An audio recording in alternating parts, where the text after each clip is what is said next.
Hello, everybody. Welcome to coverage of the Swagoi Draft Tournament, Season 1, Part 2. My name's Haiyue, and I'm here with the one, the only, Mr. Zach Gaze himself, Mani Davudi. How are you doing, Mani? Hello, I'm good. Excited to watch some M21 draft action. How have you felt about this format so far, Mani?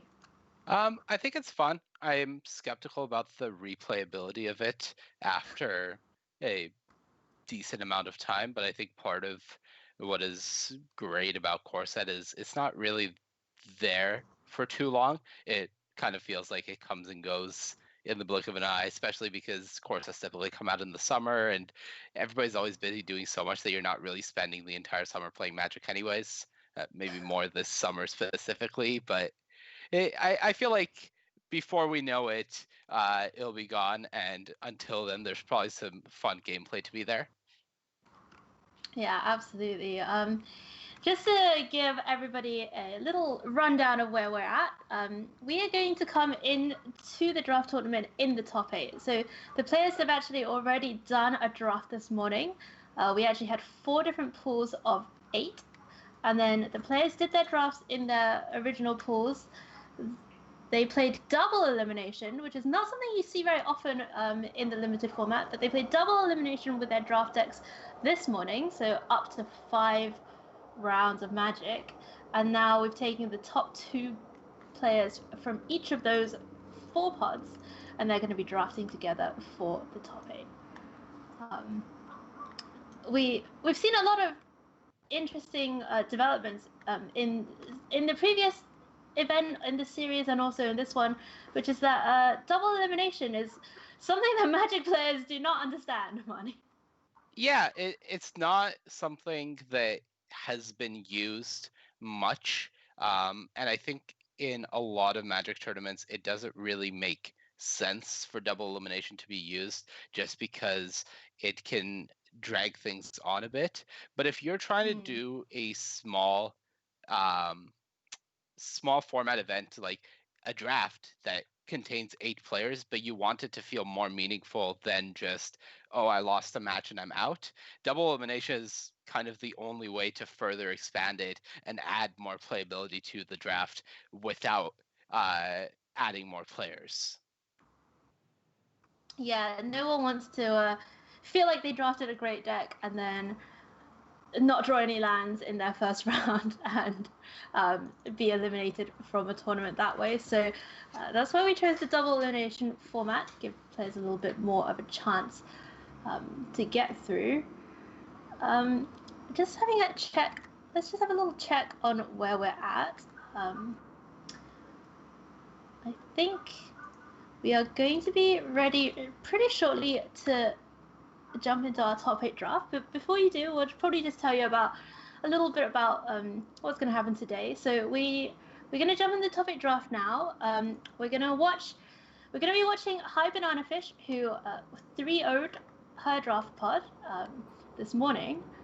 I believe she did that with a blue-black or Sultai reanimation deck. And then once we've watched High Banana Fish draft, we're going to jump into her quarterfinals, so we'll get to see her deck in action. And then after that, we'll try and bring you both of the semifinals and the grand finals. So it's going to be 4 rounds of Magic with us today, along with the draft, and it's going to be myself and Mani the whole way. What are some of the archetypes you like in this draft format, Mani? I've really been liking blue-red spells. It's been one of my most enjoyable archetypes. Spellgorger Weird, I believe it's called, was one of my favorite cards in War of the Spark Limited.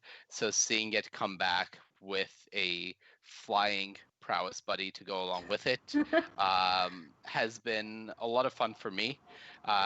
I also think the blue-black reanimator archetype is quite fun. It's a little difficult for it to come together, but when you are able to get the right pieces, maybe get one of those big creature bombs like the whale to cap it out, I think there's quite a lot of potential in that deck.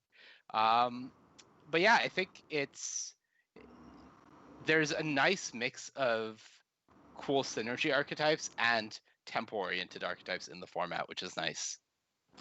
Yeah, I've found that I've definitely floundered many times while trying to make some of these more specific archetypes work.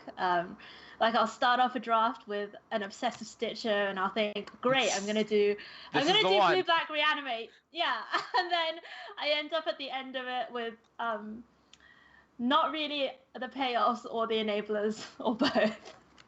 Yeah.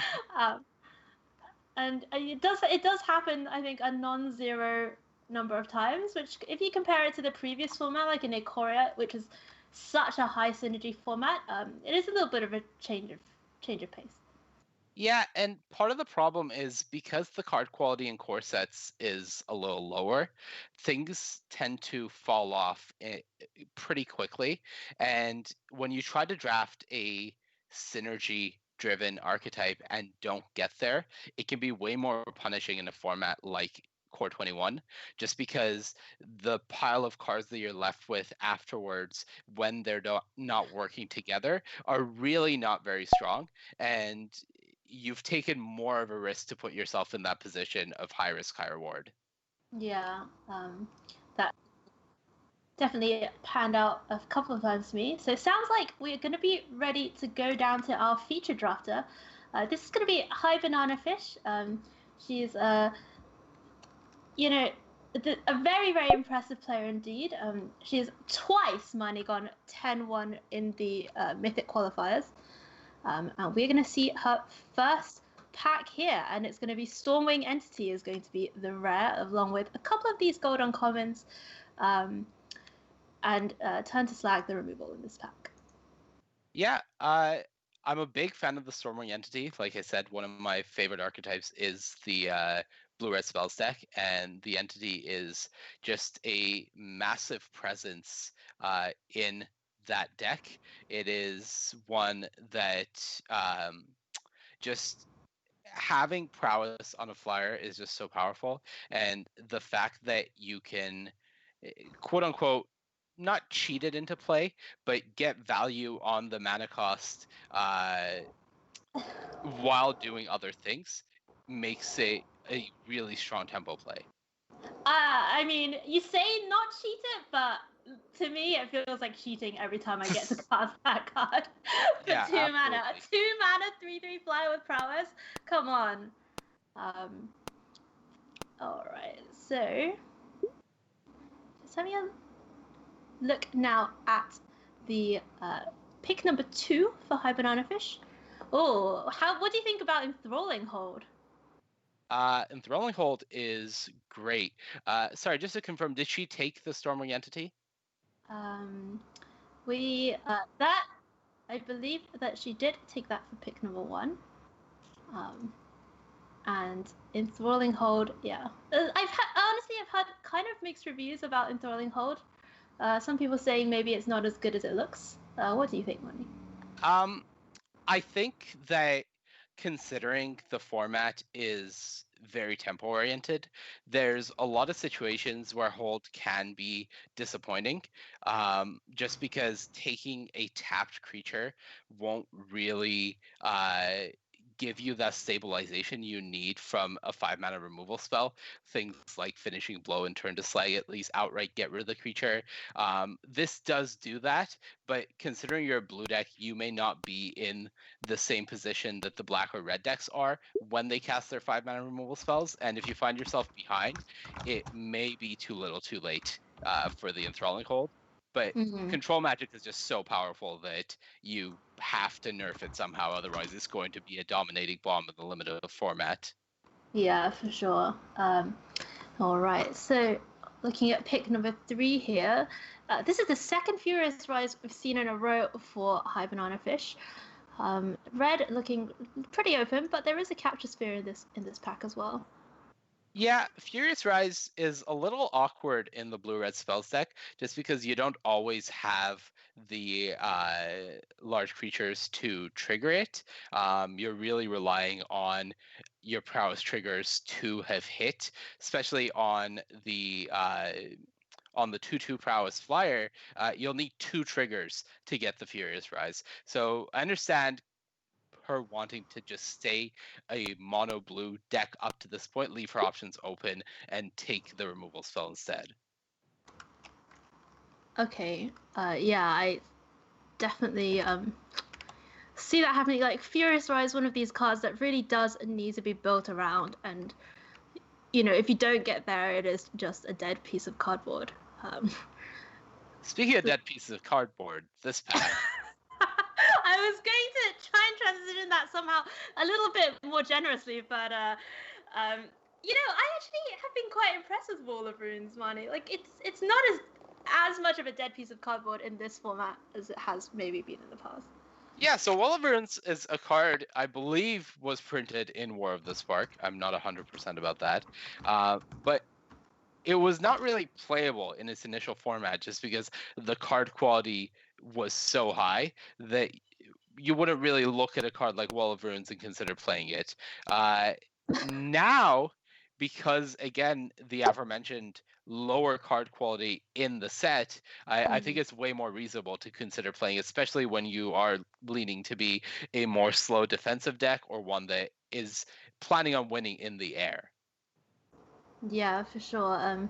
We've definitely seen it gum at the ground for a lot of these blue-white, maybe blue-red decks, or even some of the more controlling builds that we've seen of these blue decks. Looks like High Banana Fish sticking to the blue for now, although here's a couple more good red cards. Battle Rattle Shaman Mani. I've died to this card so many times. Yeah, Battle Rattle is a really good card, especially when you're planning on winning with flyers. It looks like High Banana Fish is really trying to avoid being red. We see her eyeing the Colossal Dreadmaw and the Mind Rot. So this is telling me that despite blue-red being one of my favorite archetypes, High Banana Fish is doing everything she can to stay out of it, which is a little surprising for me. Yeah, I think for me, Mani, I like blue-red a lot, but I find that the further that this format has developed, the more it's like people are fighting over blue-red, and also I feel like there's been a little bit of a resurgence in these white aggro decks, like the low curve aggro decks, and sometimes blue-red has a little bit of trouble keeping up with them. Yeah, and I think you're right. And I also think the fact that High Banana Fish's draft didn't start with something like a Scorching Dragonfire which is how you prevent yourself from getting run over by those white aggro decks, I think might be making her hesitant to move in that red direction. All right, looking at pick number 7 here. So we're almost at the wheel in pack number 1. Does take the thrill of possibility out of this pack. And we've having a look at High Banana Fish's picks. We definitely this is definitely I'm very much blue, but hedging my bets. Yeah, where she's going along with the blue, I think even she isn't sure yet, but I do like that she's leaving options open for herself of pivoting in whatever direction. Maybe not this pack, but the next 2 packs take her in. Yeah. Wanna, of course, be able to keep yourself open. A lot of drafters definitely value that flexibility. And at this kind of level of competition, we do expect and usually do see a lot of thought put into these picks by our players. Yeah, Spine Megalodon, the LSV special, 7 mana, 5/7, with X-Proof in this case. So definitely got the stamp of approval, but it tells you what state the format is in when Luis is tweeting about not being able to run as many as he would like. The format may be a little too fast for it, but when it does come into play and you have stabilized, it is a very hefty threat. Yeah, I mean, honestly, at the beginning, I thought this Megalodon was going to be, rarely played, being 7 mana, but now it's really become a staple of these blue decks, for me anyway, especially, the blue-black decks where you might be trying to cheat out a fatty earlier on. Looking at pick number 10, the Wishcoin Crab, the only blue card in this pack. How? What do you think the evaluation is on a card like Secure the Scene? I've had it be mostly unimpressive. I think 5 mana is a lot to pay, as we discussed earlier. And I do like the fact that it exiles and it can hit any non-land permanent, not just creatures. I've seen it deal with a Fiery Emancipation, which was pretty sad from the side of the Emancipation player. But overall, I think it's okay. The big argument I can see for it is if you're an aggressive white deck, you don't really care about them having a 1/1 body and you can just attack past it. But I don't think it's the card that you can just jam in a control deck as as a generic 5 mana removal spell. Right.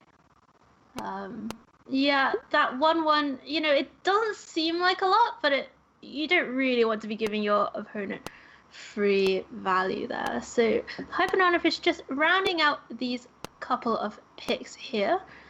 Track down a couple of Return to Natures. So really able to go into any color. Let's see what she opens. Containment Priest is going to be the rare in this pack, but some cards of note. There is a Garruk's Uprising, the 3-mana enchantment that has these synergies with these power 4 or greater creatures, like a green Furious Rise, and also a Scorching Dragonfire in this pack.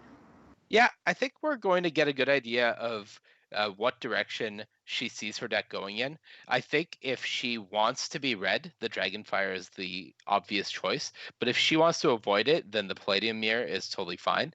I do like the Dragonfire pick. I think that, again, as we discussed, it's one of the key cards for the blue-red spells deck. And if you get offered it, and you have access to it, then I would be way more likely to want to move into blue-red spells. And yeah, now we see that High Banana Fish is not cementing a direction, but stating that this is the direction she more likely wants to go in. Yeah, I love to see that Scorching Dragonfire, and in an otherwise very uninspiring pack as well. I love that feeling when you open a pack and you think, oh no, all these cards are terrible, and then you see that one removal spell, and you're like, quick. All right, looking at pack 2, pick 2 here. Jeskai Elder, Shipwreck Dowser in this pack, Rookie Mistake, Tome Anima, Idol of Endurance, White Rat still in the pack. What do you fancy? I prefer the Jeskai Elder, I think, over the Shipwreck Dowser. I think the Dowser might be a little too expensive for the format. If we had more Dragonfires at this point, I would be more likely to take the Dowser. But I really like my blue-red spells decks to start off early and keep the hits coming. I think the Elder is just an imposing threat. And considering we already have multiple things we would rather be playing in the 5-drop slot, I don't know how I feel about that pick, but the Dowser is an extremely powerful card, just maybe not in the specific format. Yeah, I mean, it's very, very sweet when you do get to go off with your Dowser and start doing some degenerate things, but I'm with you, Mani. I have often found that when I've tried to do some of these greedier things, I've just immediately been run over. But High Banana Fish has made it this far, so and I believe High Banana Fish did play a pretty expensive kind of blue-black control deck in the first round as well. So, and this is, I believe, she top-aided the last Swagoi draft tournament as well, right? So this is a back-to-back appearance for her. So clearly a very seasoned limited player, knows what she's doing. So I don't want to question her pick so much as just note that my experience would be a little different, but I think she definitely has reasoning for why she's making the picks she's making, and it's really going to be a matter of just seeing the deck as she envisions it playing out. Um, all right. So yeah, taking her time over this particular one does snap off that turn to slag there. Oh, see the truth. Card with some potential in other formats maybe, but do you like this card in limited? Not really. I tend to avoid it. I think if the card straight up drew a card, it might actually be better in this format just because of the number of things that you really want for the drawn second card in the turn triggers. But again, the way I envision this deck in this format is very different from how High Banana Fish is looking at it. She's happy to have the fourth, fifth, 5-drop. She's really happy to have just the cheap selection spell. And the format for her is a lot more controlling than how I look at it. All right. Teferi's Aegis Insight in this pack. Another relatively expensive spell that doesn't really do anything as soon as it comes down. Otherwise, for her, we've got Pitchburn Devils, we've got a Tome Anima, some pretty nice green-white cards in this pack. Yeah, seeing Conclave Mentor, which is one of the best enablers for the green white deck, is really concerning here. As if there is a green white drafter at the table, and that was, I believe, pick 5. Like Yeah, pick five, that yeah. was pick 5. So the fact that Conclave Mentor is going around means that there may be somebody that has green white to themselves if it gets picked up, and if that's the case, that's really terrifying. Oh, the green-white deck, Amani, is I think one of my favorite builds in this format. Just the things that you can do with it are pretty terrifying when you get one or two of these the conclave mentors going. Teferi's Protege, the pick out of pack number 6. And yeah, like I think we're seeing, Marnie, some of the things you were describing earlier, which is that the card quality falls off very quickly in these packs. Yeah, unfortunately, it's just a little bit of waffling on what deck you're going to be in actually costs you way more in this format than other formats, just because we saw some early picks being put on track downs, and we saw just some indecision about what colors she may be ending up in, and now we're most of the way through pack 2, not really counting on wheeling anything overly impressive, and I believe she only has 13 playables right now. So given that the card quality is dropping off and is going to be low for the next pack as well, we are asking a lot for this deck to get there right now. Yeah. Um, Hyper Fish are really looking to pick up some more power, and definitely this the bottom half of her curve looking a little bit lackluster right now. What did you? We dismissed that pick just now, but what do you think of that? The The Mind 2-mana Rod pick? Oh, I know. I was gonna ask about the 2-mana instant that doubles power, but Oh, did she take that? I no, thought. she took Mind Rot. Yeah, I don't think the 2-mana instant is very good. Definitely not in this deck. I think if you're an aggressive deck that can make use of prowess triggers, it's serviceable. But overall, I'm not super excited to be running it. I am surprised that she took Mind Rot over the Tome Anima, though. I think given the format, it's more or less impossible to try to switch to black at this point. But it looks like she is certainly considering it. So Wow, I, let's find out. yeah, if It's this transition works, I will be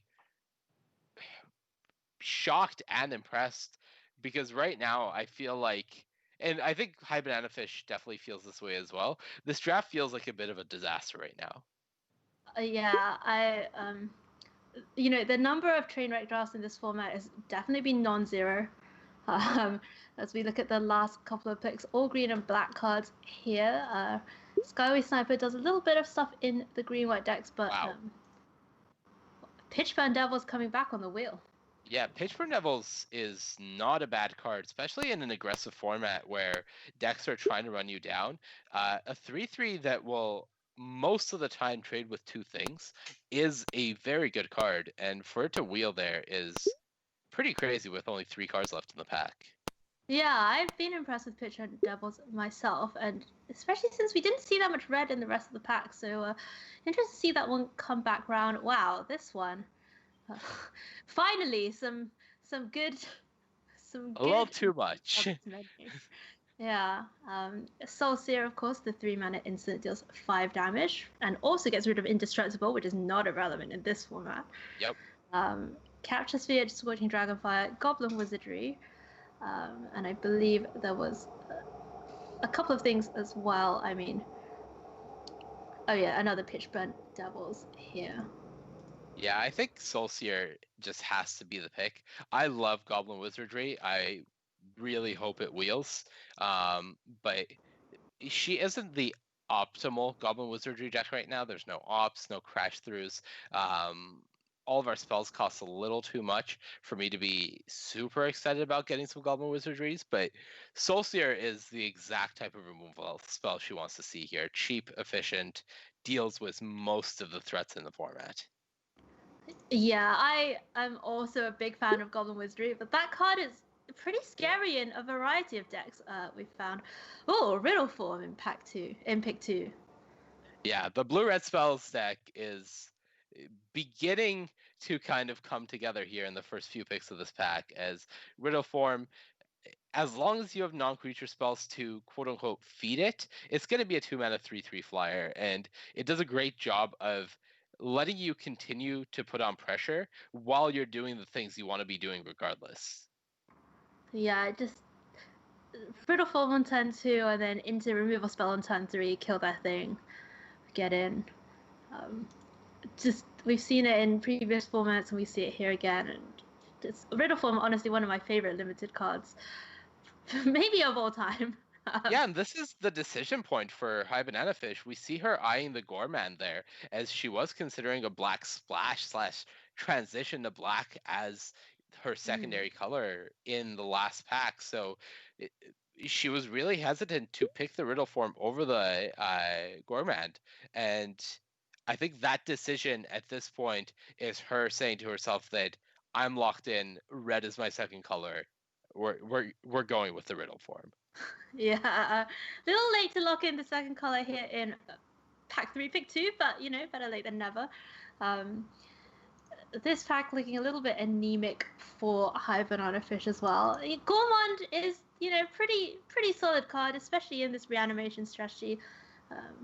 Better on the rise again than on the original cast. On the other hand, me. white looking beyond open.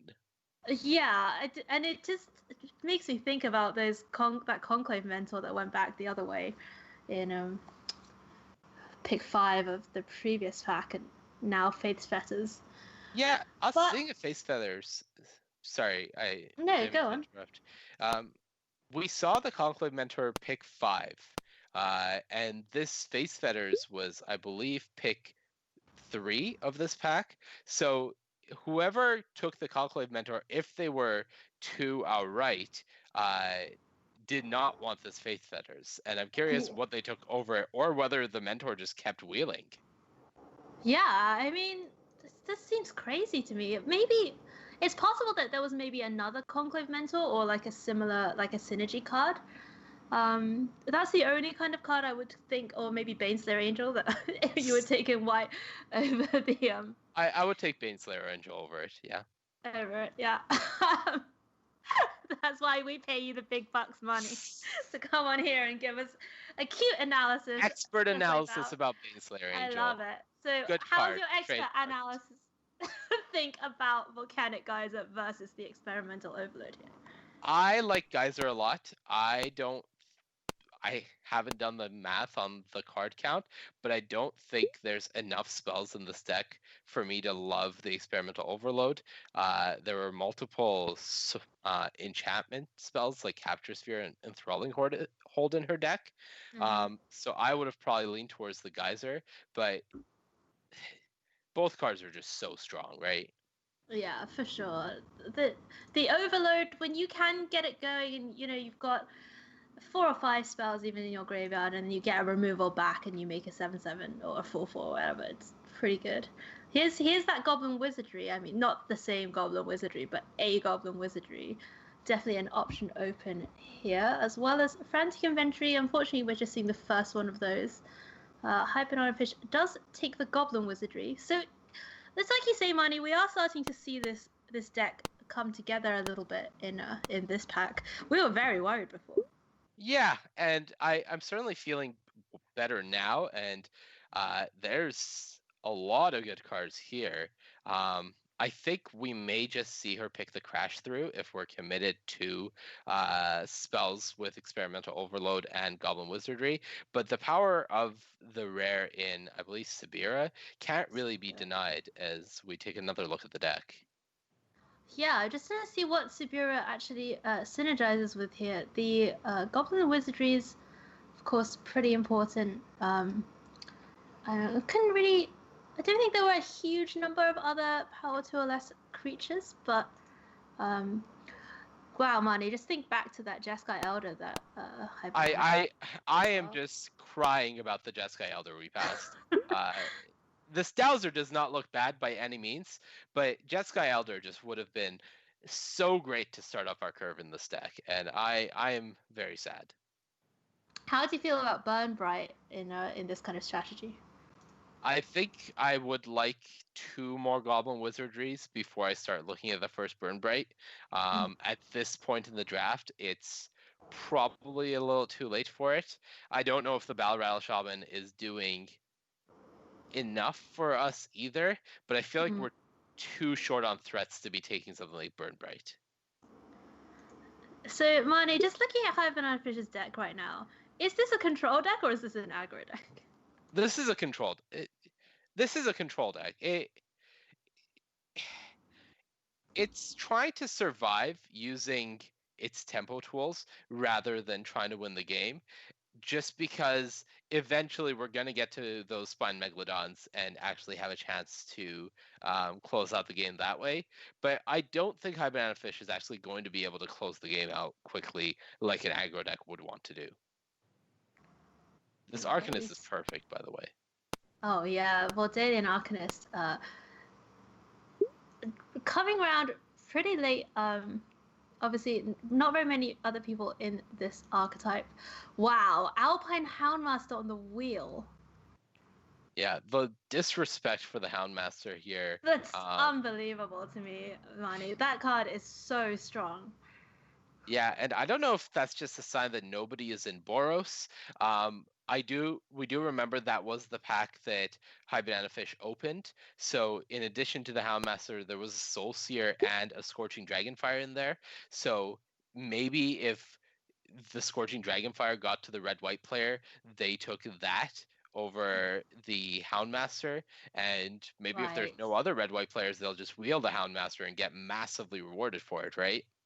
Yeah, that seems a risky strategy, but for sure, if that comes around, and this Igneous Curt looking like it's going to follow suit as well as High Banana Fish takes that. Goodness. Oh what my is happening? God! I'm upset. I'm upset. Yeah, just take it. Right, cut that card. Put it in your sideboard, rip it up. I don't care what you do with it. Just don't give it to anyone else. You can't let someone else have that second wheel. No. I'm upset. Okay, we've successfully managed to do some psychological damage to our expert commentators today. So yeah, that's sweet. Tome Anima are going to round out these picks in pack number 3. I was already having a fragile day, and this really was the last straw here. For those of you who don't know, Marnie actually, in a very degenerate manner. No, nothing degenerate about it. I don't know what you're talking about. Played roughly 55 million hours of Magic this weekend already, and we're very lucky to have him join us, having just made top 4 in the Red Bull Untapped. I'm fine. Doing great. You should try and say that more convincingly if you want. That was the best I could pull off. Okay. If you are just joining us, we just watched the top 8 draft of the Swagoi Draft Tournament Season 1, Part 2. We watched High Banana Fish, who came second in the previous iteration of this tournament and has made top 8 again today. Just to remind everyone, we are on a 5-minute delay. So if you are in chat and if you want to send us messages, we will be able to see them, but it's going to be a 5-minute delay. In the future. So, We'll see them in the future. Yeah, in the future, or possibly the past, depending on how you look at it. Time is relative. Well, especially nowadays. Time is meaningless nowadays. All right, we'll just check on where we are at with the top 8 players. I can tell you that we are going to be watching High Banana Fish, whose draft we just watched, for the quarterfinals, and High Banana Fish is actually going to be up against famous limited streamer Just Lolaman. I believe he also hosts some of the streamer limited tournaments. Yeah, I believe there's been 4 iterations of it now, and it's called something like the Streamer Showdown Drafts. And Just Lolaman organizes it all himself, gets a bunch of streamers together. I think what the usual routine is, there's 2 different pods of 8 drafters, and then the top 4 from each pod face off in the championship pod until there's a winner crowned. And some of the best limited drafters and streamers in Magic, Numathanami, The Ham, Boxy, Ben S. They've all participated in various iterations of these streamer showdowns. So it's really a cool way of seeing the limited streamers of Magic come together and face off against each other in an exciting tournament format. Yeah, definitely not to be missed if you do have a chance to catch it going. And, Mani, it's just, and this is the reason that I love this particular tournament so much as well. This is not a lot of organized limited play going on right now in the Magic sphere. Yeah, I think it's been really difficult trying to figure out how to transition Magic cleanly to online. And part of that has been we've been seeing different organizations start doing online tournaments. We've seen the emergence of MTG Melee as one of the premier hosting sites for these events. But what we haven't really seen up to this point is the ability to large scale limited tournaments. And until we see a potential tournament mode from MTG Arena, we may not see something like that for a while yet.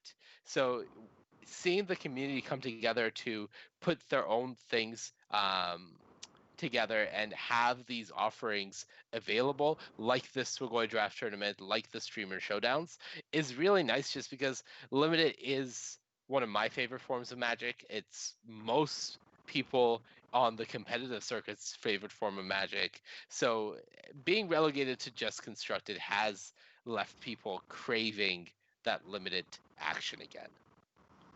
Yeah, I mean, I agree with you 100% there, Mani.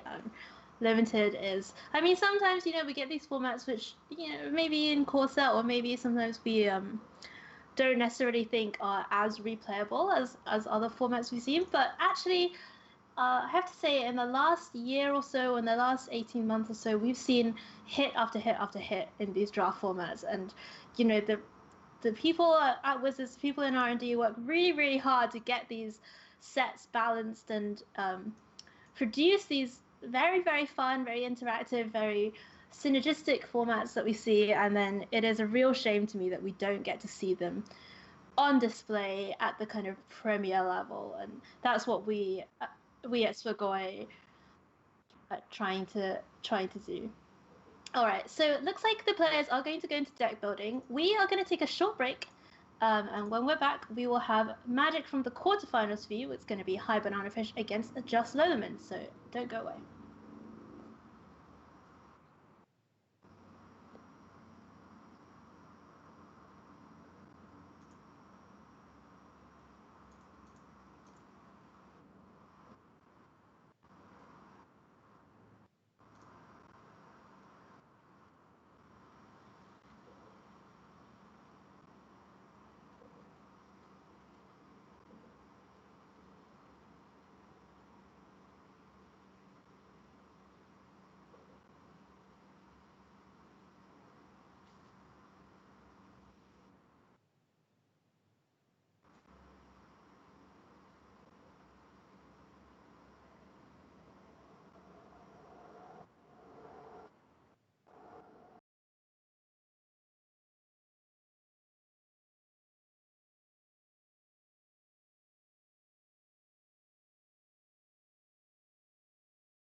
Hello, everybody. Welcome back to coverage of the Swagoi draft tournament.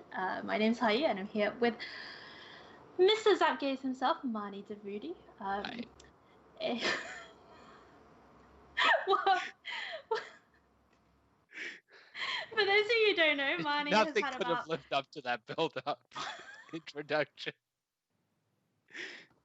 Mani has had about 3 hours sleep in the last 4 days or something ridiculous like that. Not been at all. out there stomping these Magic tournaments left, right, and center, and now for his hopefully the last thing he has to do this weekend, but I don't know if it is. He is joining us here on coverage on the Mythic Society channel for the Swagoi draft tournament. The most important thing I had to do this weekend. Yeah, I mean, playing the Red Bull tournament, playing SCG, whatever. It's all about right here, right now. It's all Mythic about Society. that sweet Core 21 limited action with Haiyue and the Mythic Society gang. That is true. And speaking of, if you have just joined us, we are in the top 8. We're going to have a look at the top 8 bracket here. So these are the players who came first and second in their individual pods this morning in the first round, and now we are in... they've just done their second draft. We watched Haiyue draft a blue-red control-ish, spells-ish deck. And now we are... Before we jump into her match against Just Loma, we are looking at the bracket. So match number 1 in this bracket, Malone against DC Sports 8. DC Sports, a relatively well-known figure in the limited community as well. And then the famous Nick Nate against Mythic Society's own Pascal Maynard. Just Lowlerman and Haiyue Fish in the third quarterfinals there. That's the one we're going to watch. And it's going to be Celia against Mobius in match number 4. So pretty exciting names in this top 8, Money. Yeah, this bracket is stacked. Outside of the 2 players who I'm not very familiar with in Malone and the famous Nick H, DC Sports has been putting up multiple results in online tournaments, especially in the past few weeks. We've seen him with a, I believe, top 4 finish in the CFB Pro tournament, came second in one of the Mythic Society Opens a couple of weeks ago. We have just seen DC Sports putting up result after result, and really for good reason. Just a great player and making a name for themselves in this online Magic world. Yeah, it's definitely nice to see some players, emerging and putting up results in these tournaments that, are happening in this new kind of space that we're all discovering together. Yeah, and speaking of up-and-comers, P-Main, Pascal Maynard, that guy is going to be a player to watch if he ever comes back from retirement. Up-and-coming Magic player Pascal Maynard. Up-and-coming Magic player Pascal Maynard. Oh my god. I heard he once rare drafted in the top 8 of a Grand Prix, which that is a sign of being fresh and not so familiar. We should go watch Magic. Let's watch the Magic, Money. We are ready to go down to our first our quarterfinal that we are bringing you. It's going to be Haiyue Fish, who we watched draft that blue-red deck, and her opponent is Just Lowlerman, the very well-known limited streamer. So looks like a mulligan here for Haiyue Fish in game number 1. Can I keep this 2-lander? You have to, but this looks like what I imagined Haiyue Fish's deck working out like when I saw the draft, and I assumed that she knew something I didn't, and it wasn't going to look like this. But when I see 2 lands and 4 5-drops, that's pretty much how I imagined this draft going for me with the deck we were drafting. But the 5-drops kept coming, so I just didn't question it after a certain point. Well, if you want these powerful effects, Money, you've got to pay mana for them. Luckily for Haiyue Fish, Just Lowlerman also after a little bit of a slower start. No players on turns 1 or 2 for either player. Yeah, it's a very strategy now. just a little bit playing green-black, which is not really an archetype that I have loved in this format. The morbid mechanic of if creatures have died do X hasn't really convinced me as a payoff yet.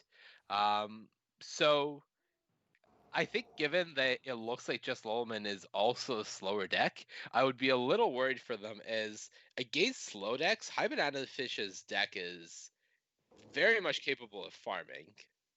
Oh yeah, the when you see these 5-drop cards, Enthralling Hold, Turn to Slag, if you're facing against some of these low curve aggro decks, they just look embarrassing. But now having a look at with Just Lowman playing some forests and swamps, just a Sky Scanner on turn number 3, does look like these cards are going to become a little bit more useful as we see Turn to Slag actually be looted away there. Yeah, The green black deck, Marnie, I agree. Not as an archetype, haven't really seen a lot out of it, but boy, that uncommon is powerful. it is powerful. I just want to note that I really like that Turn to Slag discard. Hey, it is probably one of the only options there, but I think the fact that you set yourself up for potentially hitting a 5th land and returning it to hand with that Dowser is a really nice setup sequence from High Banana Fish. I love that. Got to get your value where you can. As Just Lowman curves out Sky Scanner into that Sabertooth Mauler. It's just a 3/3 for now, but we've definitely seen this cat get pretty big money. Yeah, the hill giant that could coming down here for the green black deck, and there we see the Dowser come back, return that Turn to Slag. So High Banana Fish doing the cute I'm going to grind you out with value plays that her deck really wants to do, and I think that's awesome. But I'm still concerned as we are currently on the back foot, and the green black deck, because it's really trying to grind out value over incremental turns as well, may be able to keep up with the game plan that High Banana Fish is presenting. All right, it's going to be a swing with the team here from Just Lowman. Offering the trade with this Shipwreck Dowser. So are you taking this trade here, Marnie? Do the players have open deck lists? They do. Okay. If Just Lolaman has something like a Titanic Growth in their deck, then I would almost certainly not take this block.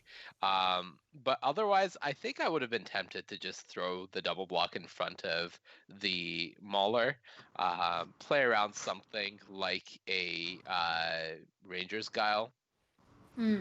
As it stands, if they have Ranger's Guile here, we will get pretty destroyed.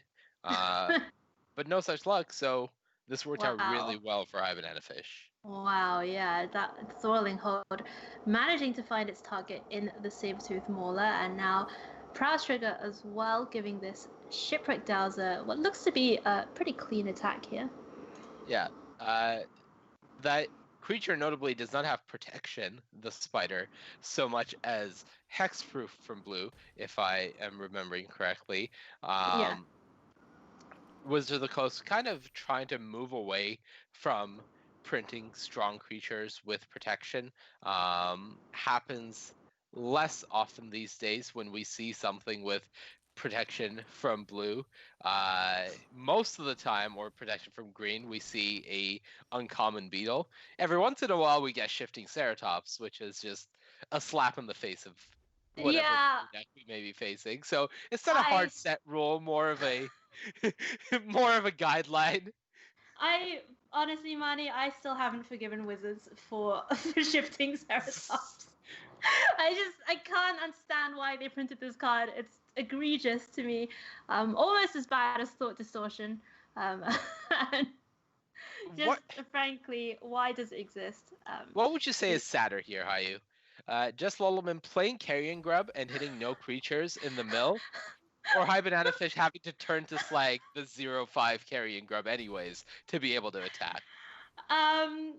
both of those things are very, very sad indeed. But I have to say, I think using this turn to slag now. I mean, the problem with this carrying grub is that even though it's an O5 now, it can get bigger later on, right? Absolutely. And again, you are playing against a green deck, so you know that they could have something like Colossal Dreadmaw, and you want to keep your Capture Sphere as that Ooh. more hard removal. Yeah, absolutely. Sorry to interrupt you there, Marnie, but just love to see this. The combo. Combo play of Skeleton Archer coming down, pinging Just Luluman's own Spore Web Weaver to make that 1-1. Not something you see very often, a Skeleton Archer targeting its a bit of friendly fire. So you see this Sabertooth Mauler keep coming in. And wow, Just Luluman's own Sabertooth Mauler going to present a bit of a problem here for him. Yeah, thanks to that turn to slag, the Mauler has started getting some counters on it, and this is one of the cool things about the Mauler is right now, just Luluman has 3 options. They could not block the Mauler, go down to 13. They could block it with just a 1-1, but that would grow it.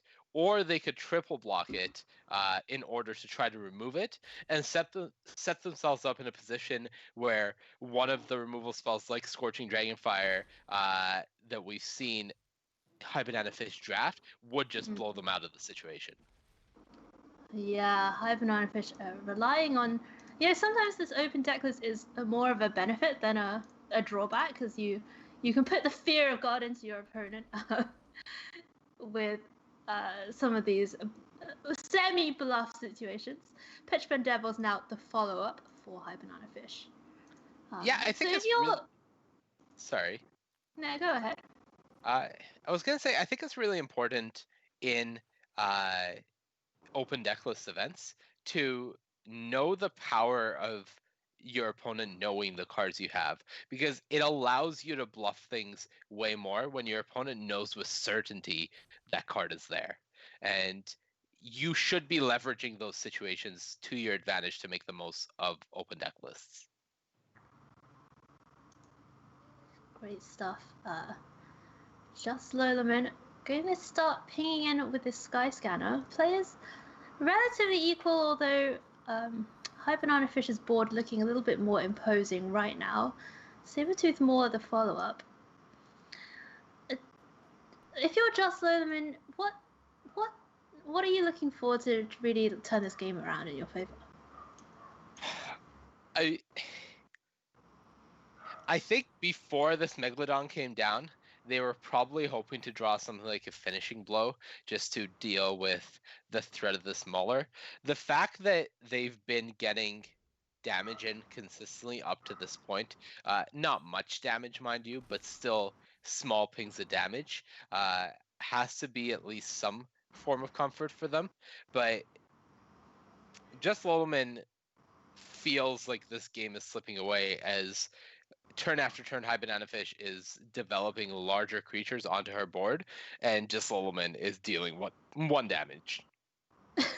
Yeah, this the little Sky Scanner that could relentlessly coming in, but really outmatched by the output from High Banana Fish.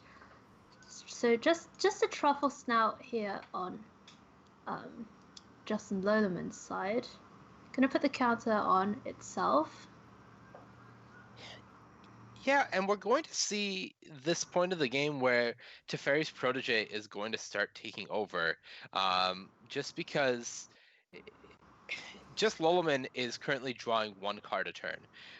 And High Banana Fish having the ability to filter those draws and make sure that she has twice as much of an opportunity to have a live draw is going to result in overall better draw quality for her and giving her the ability to keep control of this board and not let just Luluman try to get back into it with a creature each turn. So High Banana Fish does pass the turn back without making any attacks.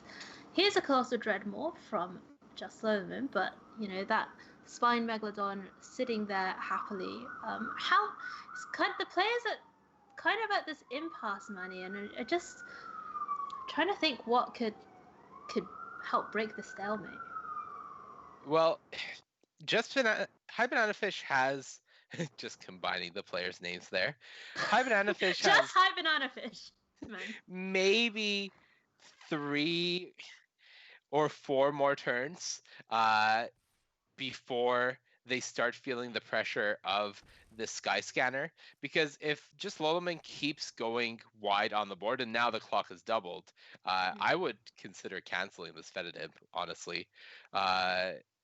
Because if just Loloman keeps going wide on the board and getting 1 damage in each turn, then they set themselves up for a position of attacking for lethal. So High Banana Fish has to be considering using this Capture Sphere on the Sky Scanner at some point if she's not able to find an answer to it. So Cancel did in fact deal with that Fetid Imp. Its reputation tarnished forever. And now in the graveyard. Catcher Sphere is actually going to take down that. I was a little slow on that one. I was like, oh no, what if he doesn't get the joke? And then I just sound like an idiot. That was a good joke. I'm just tired. Okay. That was quality. Catcher Sphere did actually go on that Colossal Dreadmore.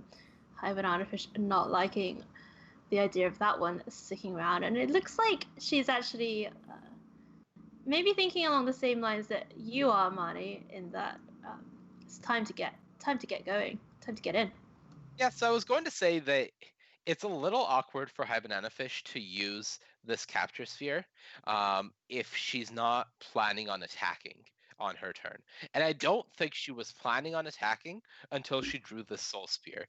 But maybe that's the idea of, in order for me to attack, I need to find a removal spell. I need this Dreadmaw to already be tapped, and I may have to loot into that removal spell. So if she's not going to have the mana to loot, cast Capture Sphere and Soul Seer, and she can predict to a reasonable point what her draws are going to be, then it's just necessary to cast the Capture Sphere on that end step to set up for this multi-step play. Yeah, so High Banana Fish just swinging with that Sabertooth Mauler, just Loloman throwing the 3/3/3s in front of it, extra safe, perhaps anticipating the removal spell in.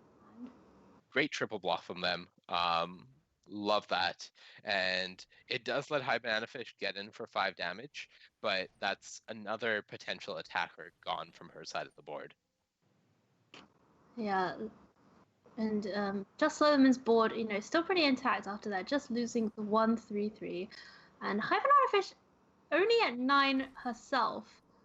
Just trying to think what the time is for just Loloman to maybe start thinking about an alpha. I think considering that just Loloman is at 8 life, an alpha just isn't really in the books for him right now because he's not pushing lethal, and High Banana Fish definitely has lethal on the crackback. So I think just Loloman has to keep holding back until the alpha is lethal to a reasonable amount, and that is not the case right now. Goblin Arsonist, the find off to Teferi's protege. Yeah, that further shuts down any hopes of an alpha for just Loloman, because if they attack and don't kill High Banana Fish, that Arsonist is just going to ping down the Sky Scanner by blocking, and that's just Loloman's entire clock gone. Pretty hilarious to think of just Loloman's entire clock as this late in the game, still just this this happy little 1/1 in the air. The little artifact that could. The little artifact that could. So now we're going to see a multi-block on the Spine Megalodon. Alright, the whole gang is coming in here. If I knew more about banding, I would make a banding joke. But my knowledge of banding is close to zero, so Is your knowledge of banding enough to make a banding meme? it is not. Ah, that's unfortunate. Yeah. Mine isn't either. I was just hoping you could carry this broadcast even more with that knowledge. Oh. More than you're already doing, which is quite a bit. They actually they don't ask for that as required knowledge anymore in the casting school of. I'm going to submit that as feedback for the next Swagoi draft event. Require knowledge of banding for at least one caster, and it shouldn't be me. Wow. Well, then you've just massively reduced your chances of being asked back on this. That's very unlucky. I could not have possibly avoided that outcome. Spine Megalodon. Gonna go down, but we'll take a couple of creatures down with it. Board looking a little clearer now as Goblin Arsonist makes his way onto the battlefield. Scurries its way onto the battlefield, maybe. Maybe I just feel like scurrying might be the action that a goblin does. Oh, experimental overload. It's not the biggest overload, but it is still going to do some work here in allowing High Banana Fish to get back whatever she would like here. I believe the 2 spells in the graveyard right now, the Overload can get back are Cancel and Turn to Slag. Me personally, I would just Soul Seer the Sky Scanner and then get back the Soul Seer. But I think it's reasonable to want to greed it out for another turn. You could just get back Cancel and leave up the Cancel. Looks like it is going to be that Solcia. Wow, High Banana Fish has zero respect for this Sky Scanner. High Banana Fish does not care about the Sky Scanner, which is very reasonable considering it's still a 7-turn clock. But man, every time that Sky Scanner hits, it's like I hear the apocalypse clock just like dong, just get a little closer to death. And I'm taking towards midnight. Yeah, don't like it. Oh, okay. So there it is. The 3 damage. Enough respect that this Pitchburn Devils on the trade will take it out on the way out. I'm satisfied, personally. Okay. Well, as long as you're satisfied, Manny, that's the best we can hope for. It doesn't matter much, but it is the best we can hope for. Okay. Just Liliman's board now, just a paltry 3/1/1s there. As we see Experimental Overload make that 3/3 weird and get back the Soul Seer. Yeah, his entire clock is gone. His entire clock, which was not very impressive in the first place, has gone, and now it's just some 1/1s. Oh, Village Rites. Yeah, that does make good use of that Colossal Dreadmaw, especially if just Liliman has something like a Rise Again to get it back. That would be really nice. Yeah, and just Liliman now, a full grip of cards. Let's see whether High Banana Fish can close out this game before those cards become relevant. Yeah, I'm a little scared that with a full grip of cards and 6 mana, we cast a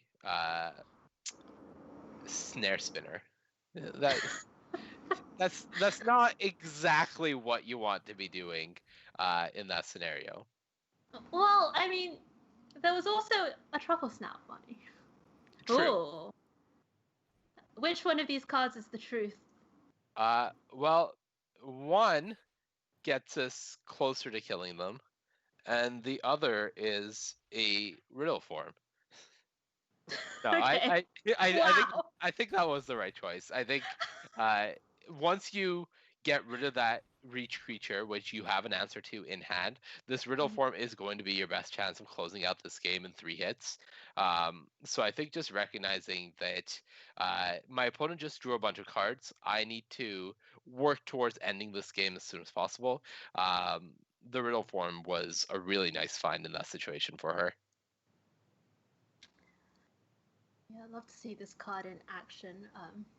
Goblin Wizardry, unfortunately, at the bottom of the graveyard, but of the library rather. But with just Lululemon's wide board, perhaps not doing that much anyway. Hermione, this game just feels like two armies with very inefficient and ineffective weapons slogging it out. This game just feels like 2020. It's never ending, and nobody's really getting anywhere. It's okay, rough. well, what about this? This is something.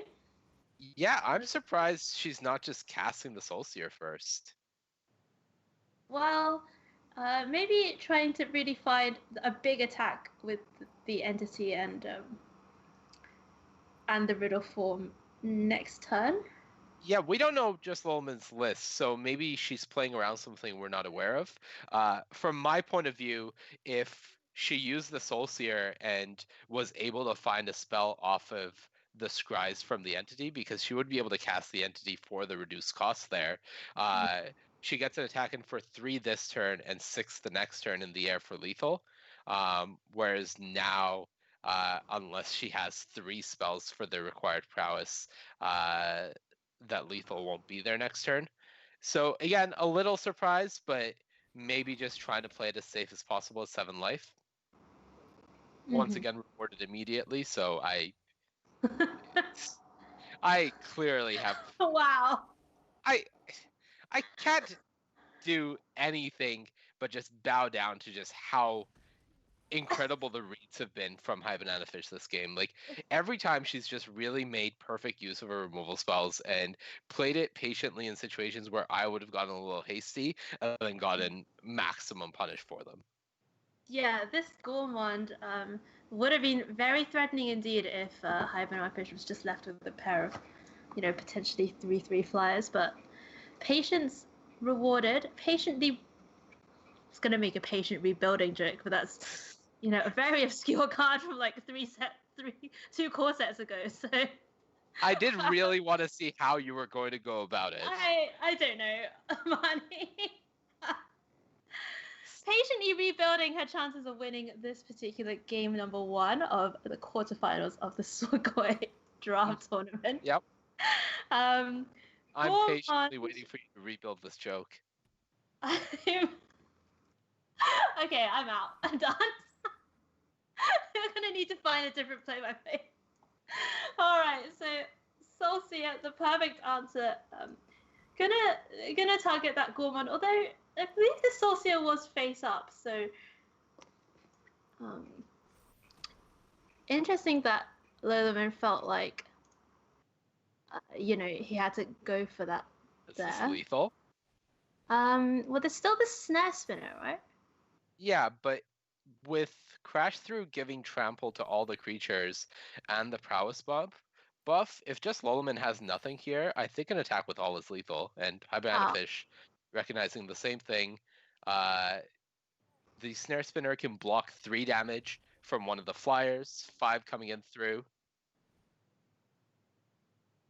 Wow. Really well played by High Banana Fish. Just the patience she showed in that game, getting rewarded time and time again, and I loved watching how she played that game. That was incredible.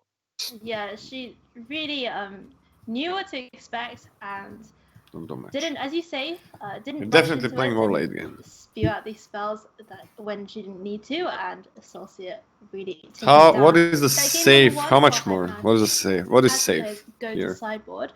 I believe we're actually going the archer is out over perspectives and look at just Lululemon's side of the battlefield now, as players are sideboarding. Yeah, Arena helpfully pointing out to just Lululemon that they're 20 cards short of their constructed deck. Really unfortunate. Wow. Huge deck building mistake on their part. I don't know how this could have happened. Yeah, it sounds like a judge call to me. Let's just have a look now at just Lululemon's deck. I mean, now that we can see it, Jorel Monvuli Recluse in this green-black deck. That card's pretty good. I'm a fan. I'm trying to see what's pairing with it. There's a Landmark Visionary and a couple of Sky Scanners, and 2 copies of Village Rites as well. Yeah, definitely not the most exciting color combination for Jolrael. Black not really known to have that much card draw, but still making it work. I'm a little offended at this copy of Colossal Dreadmaw on the sideboard. Not really sure how to cope with leaving the greatest limited boy of all time in the sideboard. Yeah, so great they printed it probably 6 million times in the last 4 years or so. Well, I mean, Just Lumen does have quite a lot of top end already, right? Wow, bad deal as well. Yeah, I think that just got boarded in, and I do like that choice, even though I couldn't tell you off the top of my head exactly what bad deal does. I do know it is punishing for these more controlling decks, so just Lowman recognizing that High Banana Fish has gone very deep on being as controlling as possible. You definitely get to draw 2 cards in bad deal. It definitely mind rots. And there's a mind rot. I think you draw 2, they discard 2, and each player loses 2 life, I believe, is what happens. Each player loses 2 life? Yeah. It's a bad deal, Money. That's not a very good deal. No, it's I don't like that deal. I can't say this any more times. It's a bad deal. You know, I'm starting to think it might be a bad deal. Well, we'll have to find out if Just Lumen draws it, and we'll see if it's a bad deal then, I guess. Fetid the 2-drop for Just Lumen. Pretty reasonable hand, but no green mana yet. Yeah, not drawing a green mana would be a pretty bad deal as well. Wow. Oh, there's the Titanic Growth. Okay, so there was a Titanic Growth. And yeah, just obviously with the open deck list there, High Banana Fish. We did see her play around that in the previous game. So 10-turn clock here and there.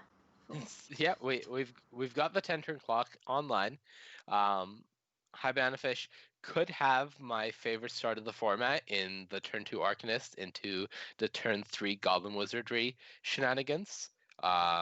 We'll see if that is absolutely not the case, as we see it attack with the Arcanist immediately.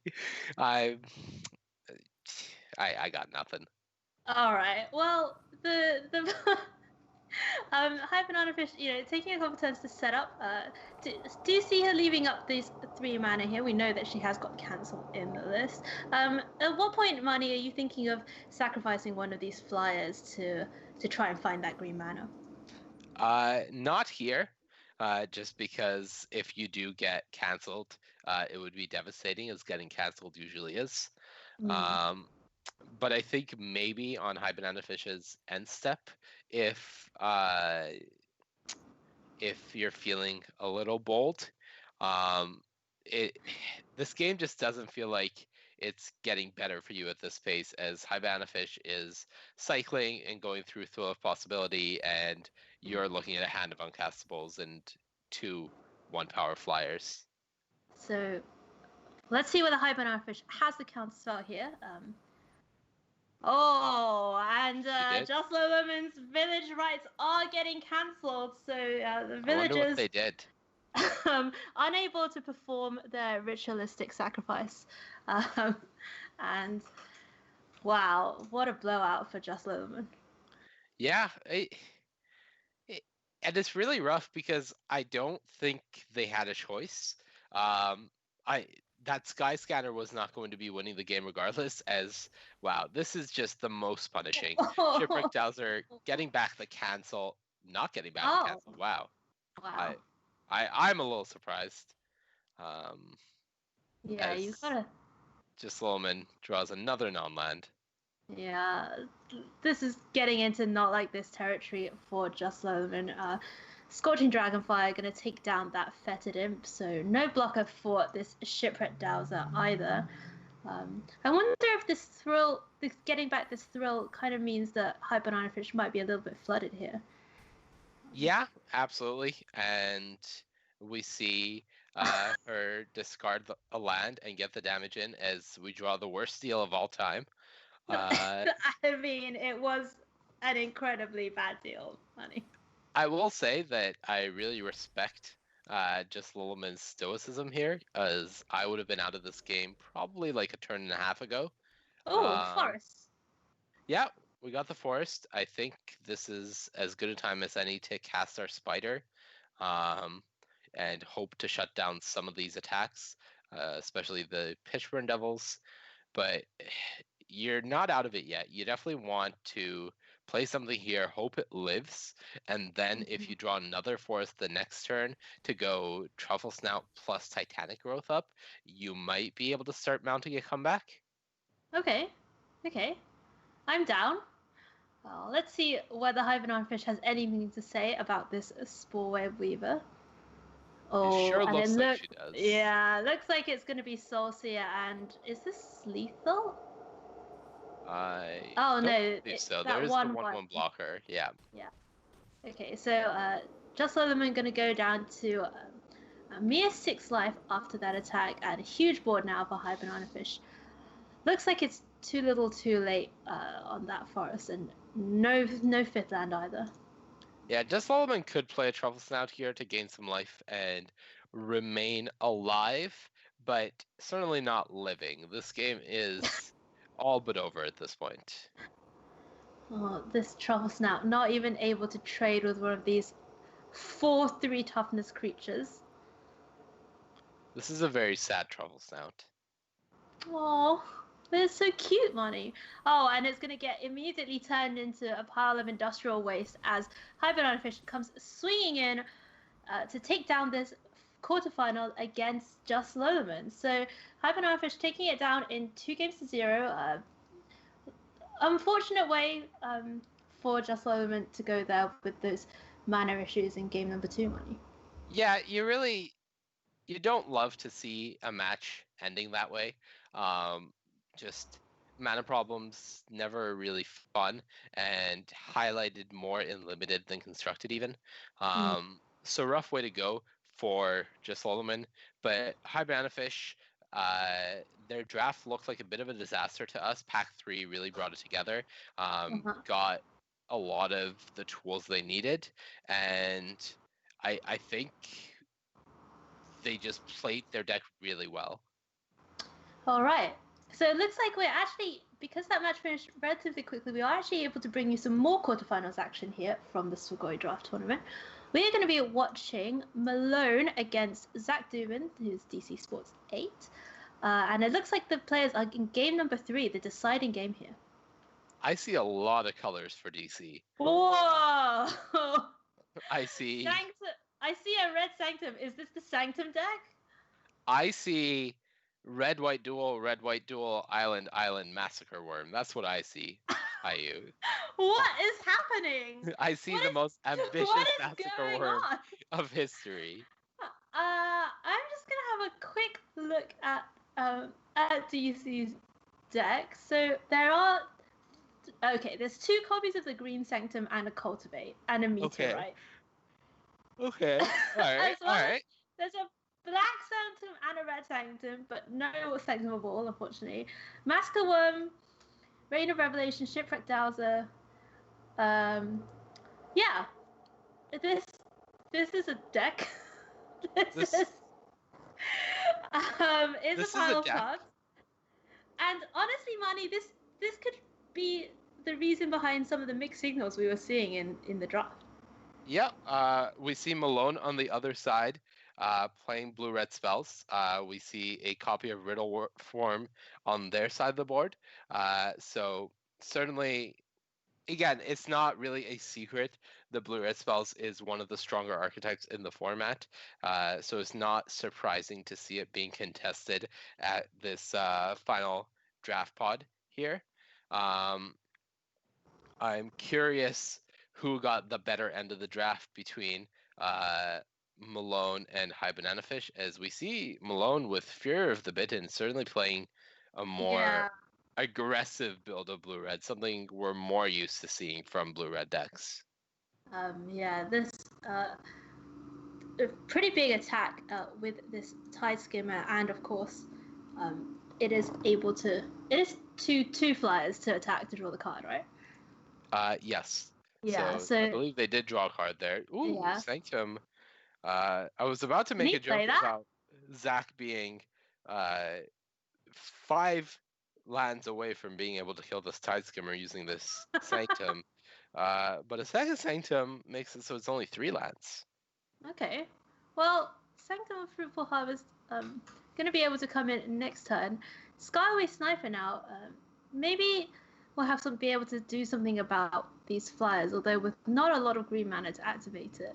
Difficult to get that going in this particular game. So we did see Malone get out to that very fast start with the Riddle form and this Furor of the Bitten. And just looking at the rest of the deck, he does have a Goblin Wizardry, has his own Shipwreck Delta and Stormwing Entity. Removal wise, Turn to Slag, Scorching Dragonfire. So a very similar list to High Banana Fishes, but many more 2-drops. 3 copies of the Keen Glide Master, Chandra's Magma, and 2 copies of the 4/2 Vanilla Creature as well. Yeah, it's really unfortunate that Zach had to play that Temple of Silence last turn. I think in his position, I would have considered leading off with activating the Protege if your plan is to play the Temple that turn. Just because you're so far behind that you really need to find something like that Green Sanctum. And at least if you start by activating the Protege, you can play an untapped land and play the Sanctum and try to mount a comeback. But it just ends up working out in a way where you find that Sanctum and you feel obligated to keep it on top, but you're not really going to have enough turns to make use of it at this point. Yeah, we see that Massacre Worm getting looted away. Pretty dire straits now for DC Sports 8. This aerial attack force just really going unchallenged here. Does he have a way of reanimating that worm? He does not have a way of reanimating the worm. Hmm. He's just playing. Do you want to know how many black sources are in the deck? Is it just the Temple? 3, 4, 5, 6, 7. He has 7 black sources in the deck. 7 black sources. One of them is a meteorite. 6 black sources. Massive worm. Yeah. A very ambitious mana base from Zach, as we see Malone really, going hard at it with these flyers. Yeah. Geez, I don't know if there's anything DC can do at this point, Marnie. I feel like we may be seeing like a block from DC on one of the goblins and then just trying to discard 2 lands to kill this Riddle form. But it is just brutal here. Yeah, Opt gonna go on the stack, and if there's another spell for prowess out of Malone's deck this turn, things are not looking great for Zach Dubin. Not great, absolutely. And, wow, this Tide Skimmer has done so much work, Marnie. This Tide Skimmer has done so much work. Malone's deck has had the resources to turn it on every turn, turn on the Riddle form every turn, to allow them to have 2 flying attackers. And this game just not getting any better for DC. All right, so this Sanctum of Shattered Heights is going to be able to take down the Riddle form with 4 damage. But what did it cost? Oh wow, and Sure Strike on that Goblin, giving it another prowess trigger, 6 damage plus 4 damage coming in from the air, and that is going to do it for the quarterfinals between Malone and DC Sports. Malone taking that one down in 2-1 with Blue-Red aggro against DC's very innovative 5-color list. DC's Red-White Massacre Worm list. The only red card, Marnie, is the Sanctum of Shadow. Oh wow, really? Okay. It was actually a blue based. Based, okay. Blue based, greenish, whitish deck with a couple of red and black cards in it. I see. And it was 5-color. It was a 5-color Yes. pile. Makes perfect sense. All right, so that's going to do it for our coverage from the quarterfinals.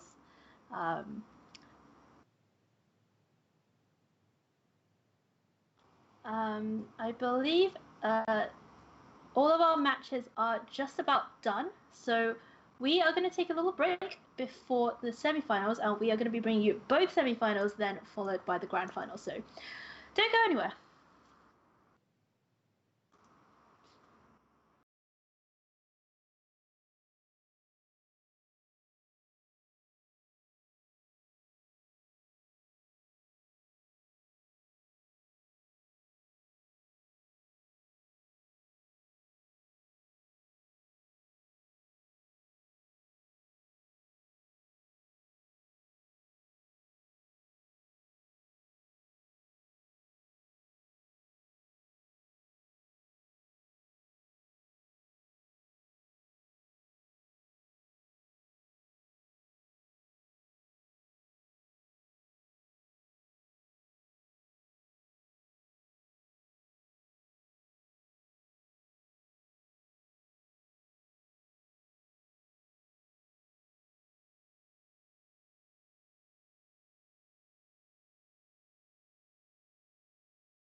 Hello, my friends. Welcome back. You are watching coverage of the Swagoi Draft Tournament Season 1, sponsored by the Mythic Society. My name is Haiyue. I'm here with Mani Davudi, and we're about to jump into the semi-finals rounds. So, pretty exciting at the top end of the tournament now. Before we go down into semis, just like to remind everybody that if you want to play in tournaments like this one, or if you want to play in any one of the Mythic Society's hundreds of events that they put on, I believe they have weekly trials, they have arena community cups, various format challenges.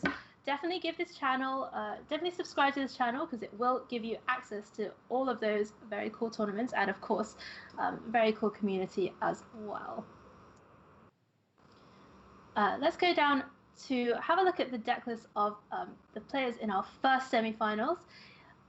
And talking about the Mythic Society, this is actually the deck list of Mythic Society founder and I'm gonna go with that, Mythic Society founder Pascal Maynard, up and coming Magic player, of course. I didn't say it. It's on you.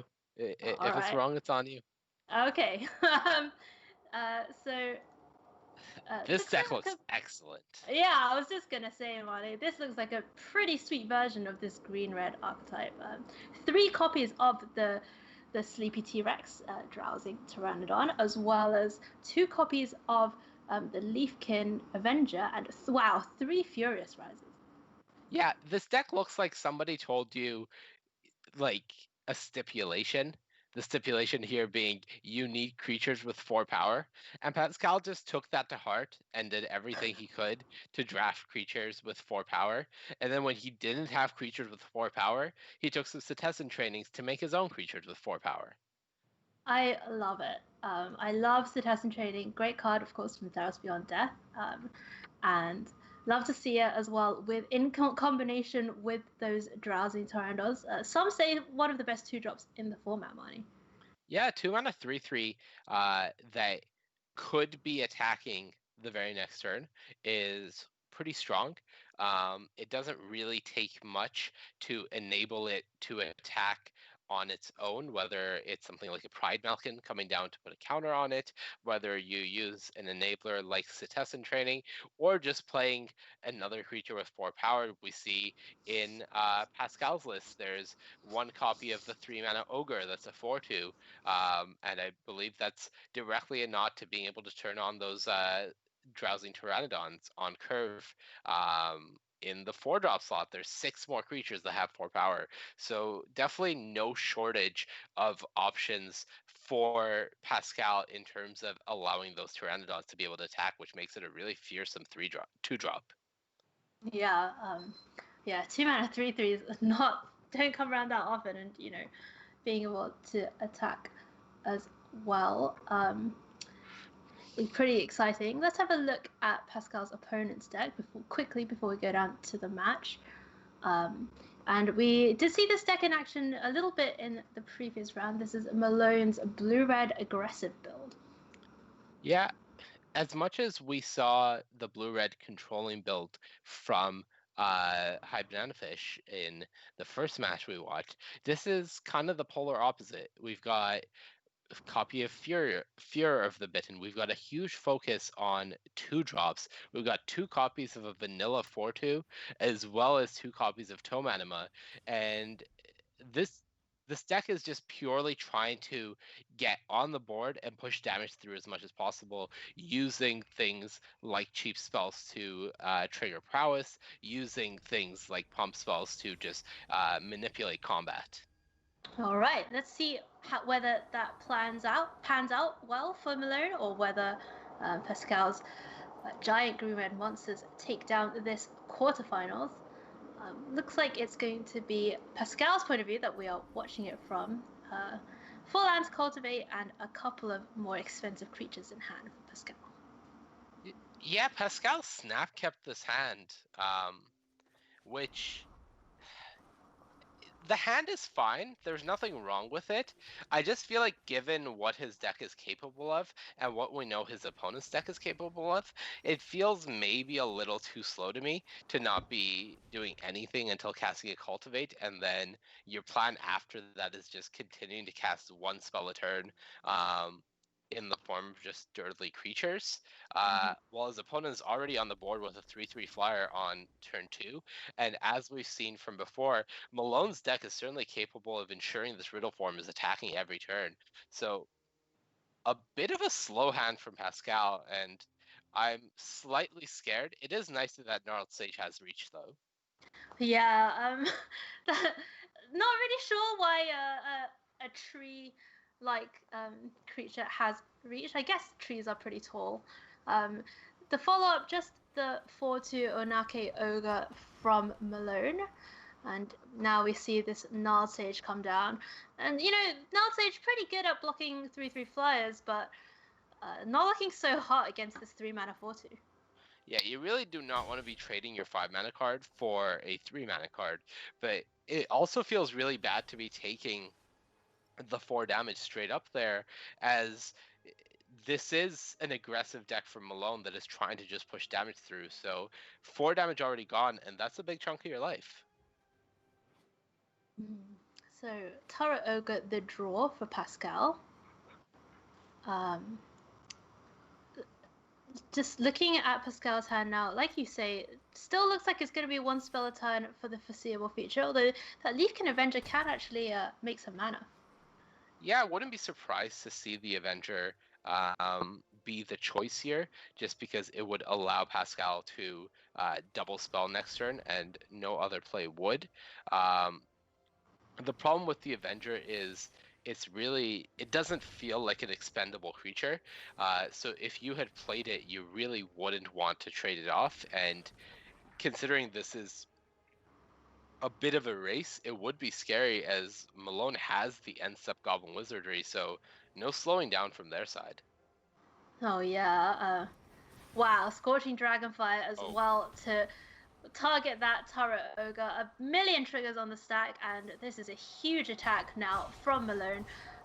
3, 7, 8, 9, 10, 11 coming across. Pascal down to 5 already in game number 1. Yeah, and this is what I was worried about with Pascal keeping a hand like the one that he did. Shock a really good draw here, but I genuinely don't know if Pascal was correct in his assessment that he could attack with the Gnarled Sage last turn. That attack does seem a little bit greedy now, especially with that Dragonfire taking down the 4/3. You'd imagine it's going to sit back now a little bit on defense as Leafkin Avenger does come down. Although, if Pascal lives a couple of turns, Marnie, this Leafkin Avenger can just 7 the dome. Yeah, but that's a really big if. It is a really big if. Yeah, Pascal's at 5 against the deck that we talked about. All that deck is trying to do is find ways to push more damage through. The Shock, again, is going to be a huge draw, but if Malone has 2 relevant spells here, this could just spell doom for Pascal. Let's see whether Malone does it. He did scry to the top with that Riddle form in end step last turn. Opt was the first spell of this turn. Riddle form making its way into the air on those illusory wings.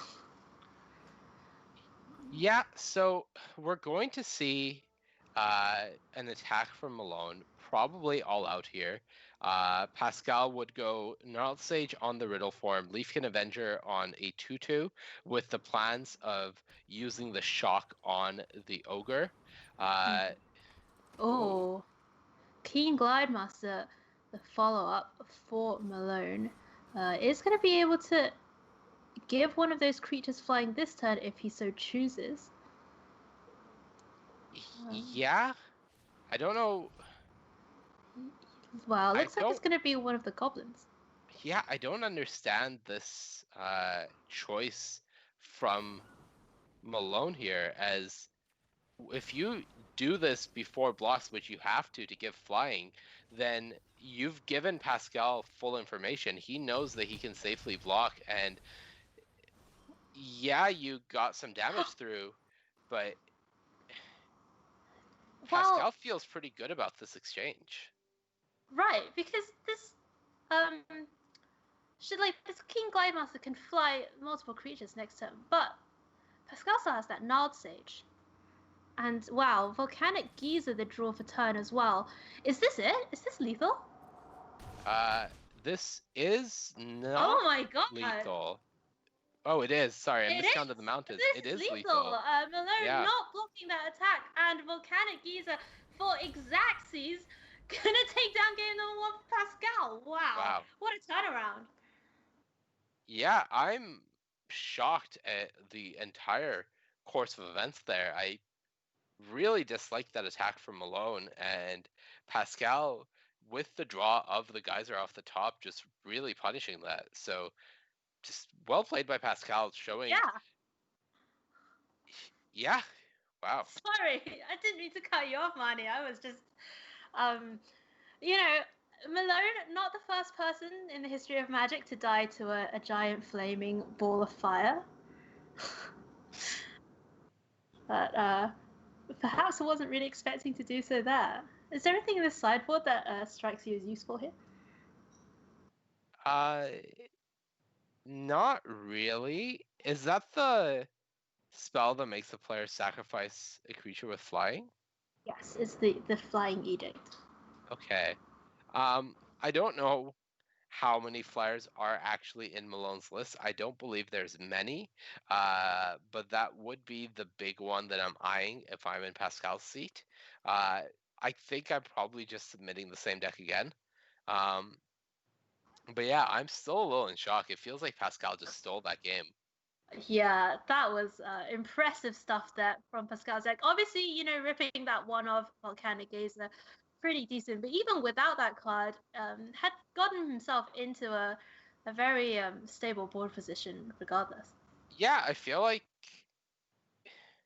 Malone had a good board position. Malone had the ability to take the game and just kind of didn't. Yeah. All right, so the runoff owl is going to come in for Pascal. Cultivate was the cut that maybe a little bit slower on the draw, and now having a look at Pascal's opening hand here, double Drowsing Pteranodon, Tara Ogre, Leafkin Avenger, and that Volcanic Geyser. Yeah, this hand has a lot of what I was looking for from Pascal's deck in the first game, which is 2-mana creatures that can get on the board early to make sure that your opponent isn't just running you over, and put pressure on as you play those 4 power creatures. The problem with it up until this point was it only had 2 lands, but there's the 3rd land, and now Pascal's in a position where he could reasonably go Pteranodon into Pteranodon, and by the turn after, play one of these 4 power creatures and attack for 6. Yeah, Malone not doing very much on their turn. Just going to activate that Keen Glidemaster and get in the air. Wow, so test and training, the perfect draw off the top for Pascal, turning that Drowsing Pteranodon into a 4-power creature, and in it goes. Yeah, Pascal really just mastering the top decks here. And Malone, we're seeing acknowledgement from Malone that they don't have much to do. That was pretty obvious with the activation of the Glidemaster last turn, and I think that's why Pascal really chose to go for the Setessan training and start the damage there.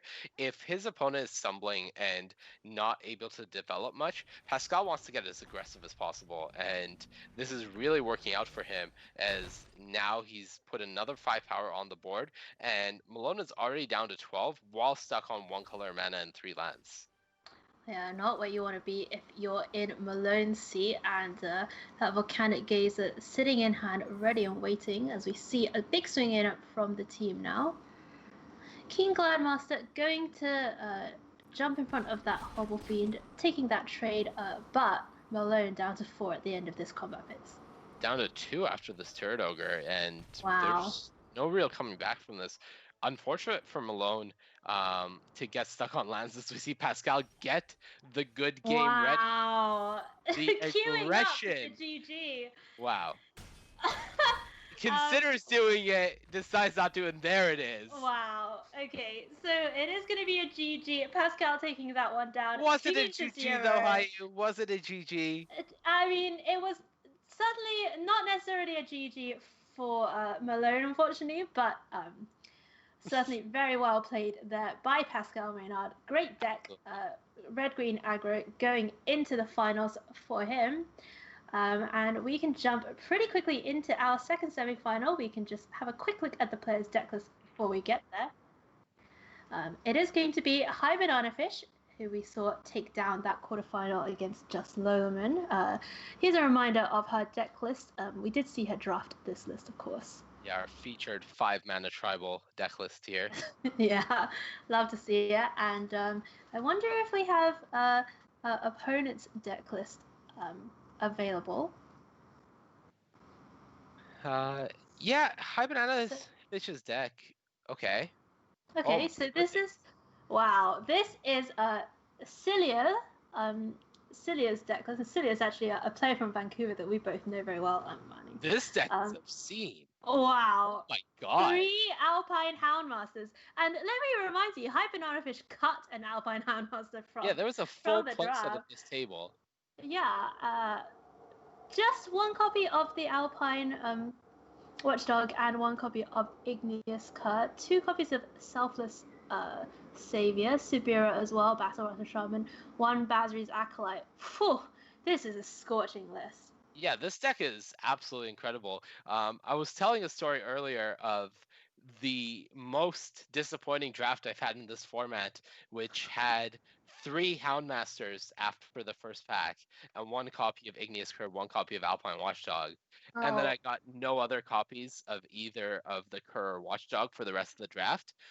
This deck looks like that, but much better, and that deck's 3-0'd anyways. Wow. So, I mean, yeah, just Terror of the Peaks as well, rounding out the 5-drop slot.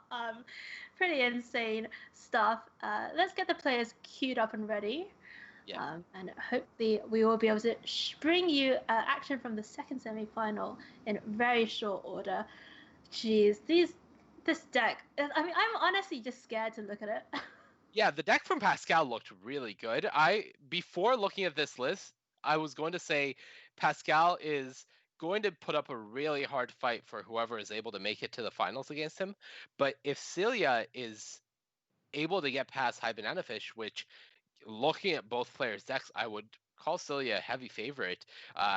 Our finals is going to be a really good match because both these decks look on the upper end of deck quality in this format. All right. Okay, so players just going to take a couple of seconds to get those challenges sent and ready. What do you think about this card, Furor of the Bitten? I think it's really good at doing some of the things that this format is asking of you. It's good at pushing a creature over for power for a cheap cost. It's good at enabling prowess, and it's just overall good at putting on pressure. When you've got creatures like Alpine Houndmaster that want to be attacking each turn anyways, just to be able to get maximum use of them, Alpine Houndmaster really doesn't have any value as a defensive creature. It's a 2-mana 2/2. Where it shines is its ability to continue putting on a lot of sustained pressure and potential damage from a 2-mana creature. So if your deck is asking you to attack every turn anyways, Fear of the Bitten doesn't really have a downside so much as it is an all-in card, and you can protect it here with those 2 copies of Selfless Savior. So I like it even more here than in Malone's deck that we saw earlier. All right. Well, I mean, I wanna see some of this letting the dogs out action. Just also, I mean, just having a look at the rest of Cilia's deck here that we haven't seen before. Yeah, I'm just trying to make out all the tricks in this list. I believe there's a Sure Strike, a Feat of Resistance, a Soul Seer, and a Scorching Dragonfire in terms of instant speed things, as well as a Face Fetters for removal. Is that right? Yeah, that is right. And this honestly, Manny, this deck looks so good. I just want to play it. I just want Yeah, and to I think import that it into is that an Arena. idol of endurance as well. Like this deck feels like it has aggression, it has tricks and removal, and it has resilience. Like I, this is And one of the best decks I've seen in this format. yeah, Siege Striker and Basri's Acolyte, of course, nothing to be scoffed at either. And the 5-drop slot, Terror of the Peaks, and Chrome Replicator. Really premium card quality in a set which isn't known for the power level of its cards, but we are seeing them all gathered up here. And if we think back to the draft that we watched, um, we did kind of see this deck go past. Yep. We talked about the Houndmasters. We made specific note of the fact that they were going around, and if they were all going to one person, their deck was going to be a force to be reckoned with. We even saw High Banana Fish hate one, and if they come out on top in this match, we could credit some portion of that victory to that decision in the draft to make sure that this red-white deck is not going to have free reign at all its cards. But even with that decision to hate, this deck still ended up incredible. So great drafting from Cilia, identifying the void at the table of nobody really drafting red-white and capitalizing on it. Every time I just look at this list, there's more and more great interactions to look at. Yeah, Sibira, Tazini Caravana as well, able to activate on those Alpine Houndmasters before they get that trigger. So a little bit of a combo there as well. Yeah. Wow. I'm at a loss for words. I have nothing on this list. All right, so while we just wait for the players to get ready, why don't we have a look back at the top 8 bracket and see how we got here? So Malone, we did catch the end of the match there between Malone and DC Sports 8. Malone on Is It taking down the match against DC's 5-color list. Although DC apparently did have a very good game too that we didn't manage to see it on camera, unfortunately. Pascal taking down his quarterfinal against the famous Nick H, and we saw him, of course, advance through Malone to the finals. High Banana Fish, we are just about to watch in her semi-final, and she's going to be playing against Cilia, who won her quarterfinal against Mobius. So it looks like the players are just about ready to go. I think we can actually go down to the action. Yeah, it looks like a wrong challenge was sent. So we see Cilia deny that one, decline it, as we'll make sure to get a correct best of 3 challenge sent. But yeah, coming back to Cilia, she is a player from Vancouver, so she is one of our city mates, as it were. I've seen her draft a lot. It is her preferred format of choice. And she's very good at it. So yeah. unsurprising to see her make a correct read at this table and just kind of cruise through this tournament and end up with what easily looks like the best deck of the top 8 here. All right, let's see whether it pans out that way for Cilia. It's like you say, Manny, I have personally lost to Cilia multiple times in this format. This hand, not got many 2-drops in it, actually. Yeah, I think if I'm in Cilia's seat, I know that my deck can do better, and this is significantly better. I would keep this and actually send back the Alpine Watchdog. I hope she thinks about this a little more, as you've got the same effect of a 2-drop on turn 2, but at least if you put the Watchdog back, you're giving yourself the potential to unmulligan with this Houndmaster. So Oh, yes. I dislike putting this Containment Priest back, and I'm not sure if Cilia is considering that aspect of it, but that's the first thing I'm thinking of when I'm looking at this mulligan hand. Yeah, what really, the Alpine Houndmaster, of course, able to find the Alpine Watchdog from the deck, and we know that Cilia only has the one copy of the Watchdog and the one copy of the Cur. Selfless Savior is going to be the turn 1 play. Yeah, High Banana Fish cycling that crashed through. Yeah, is what we expect to see from High Banana Fish's deck. Doesn't really get going that quickly. Most of the spells being at 3+ mana. Yeah, the nice thing is a lot of the creatures in High Banana Fish's deck do a good job of shutting down the aggression from Cilia. The Teferi's Proteges with a 2/3 body are already enough to block most creatures the Cilia is presenting, as well as something like the Crab, and then upwards up the curve. So I do think that if High Banana Fish is able to survive through the early game, she is able to stabilize this quite well. Unfortunately, we see a missed land drop from her. Yeah. So not the early game she wants, even if Cilia is mana screwed here. Yeah. High Banana Fish did stumble a little bit on turn number 3, but does rip the island on turn number 4 to get that Teferi's Protege down. Mountain the draw for Cilia as well. So both players now with the train rolling out of the station mana-wise. Alpine Watchdog looks like it's going to come in, and this has got to be the this has got to be the most suspicious attack of all time. Yeah, I mean, you've seen the list from Cilia. So if you're in High Banana Fish's position, you're snuffing this out as Feat of Resistance specifically. If it was Sure Strike, the Selfless Savior would have attacked as well. You'd be missing out on a point of damage not to.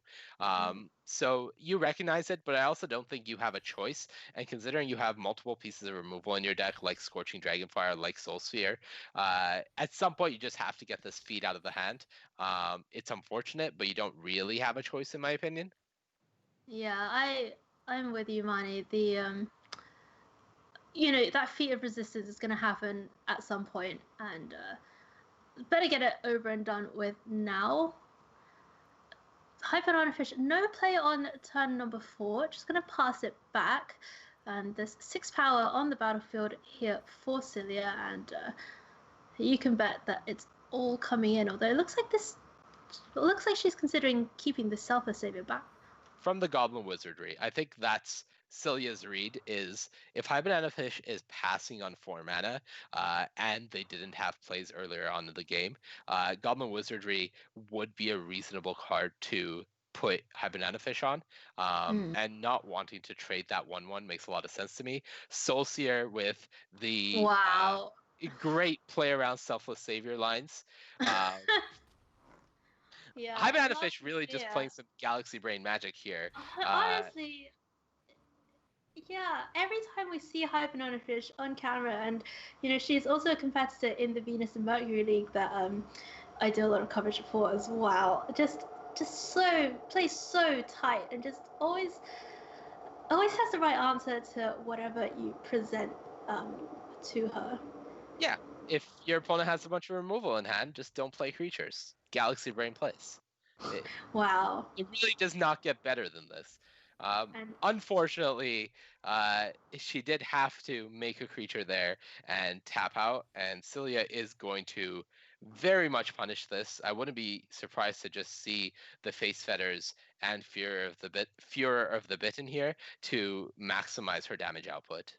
Wow, Face Fetter on a 2/2. Not something you see that often, but when it's the only blocker out there, it can do some work. High Banana Fish still kind of stuck on lands a little bit. No 5th land, and we know there's a lot of 5-drops in her deck. Yeah. Experimental Overload was able to get that Soulseer back though, so if she does manage to survive this turn, could perhaps help her stabilize going forwards. And yeah, it looks like Cilia's considering that play you talked about. Face Fetters on this 2/2. Fear up that savior and just go to town. You You're know on the savior. Yeah, you know that the Soul Seer is the next removal spell likely coming from High Banana Fish. So Savior isn't going to save either of the other creatures anyways. So don't make one of the other two creatures that are already relevant sources of damage on their own more of a threat, in my opinion. Make the Savior that isn't a threat a threat. It doesn't matter because one removal spell won't save this game. Even with that one life gain. But what if it's selfless? All right. Yeah, that's gonna do it for game number 1. Things panning out here pretty much as we drew them up. Cilia really able to get out early, get out those 2 drops, and High Banana Fish. Little stumble on mana for her, but unable to turn the corner there in that particular game. Would you change anything from this beautiful list? I mean, we talk about a lack of card quality in this format. This deck has card quality up the wazoo, and there's no shortage of it in the sideboard either. There's a Volcanic Geyser in the sideboard. Yeah, a Volcanic Geyser in the sideboard. That did not make it into this list. Like, that is just stunning to me. If it was me, I would like you, Mai, to explain what or where a wazoo is. I have no idea, and I don't know if my best guess would be stream friendly. I was going to say that I would like to cut this Chrome Replicator for one of the other 5 drops. Ideally, the Devils would be my first choice, but I think knowing that there's a Capture Sphere and an Enthralling Hold in High Banana Fish's deck, the Mutt is a great choice here, just as a further way to get value from your 5-drop. The Replicator, you only have the 2 Selfless Saviors and the 3 Alpine Houndmasters as ways to make 4/4s. Yeah. And it looks like Cilia agreeing with you there, bringing in that rambunctious Mutt, or as its friends call it, the Naughty Dog. The Naughty Dog.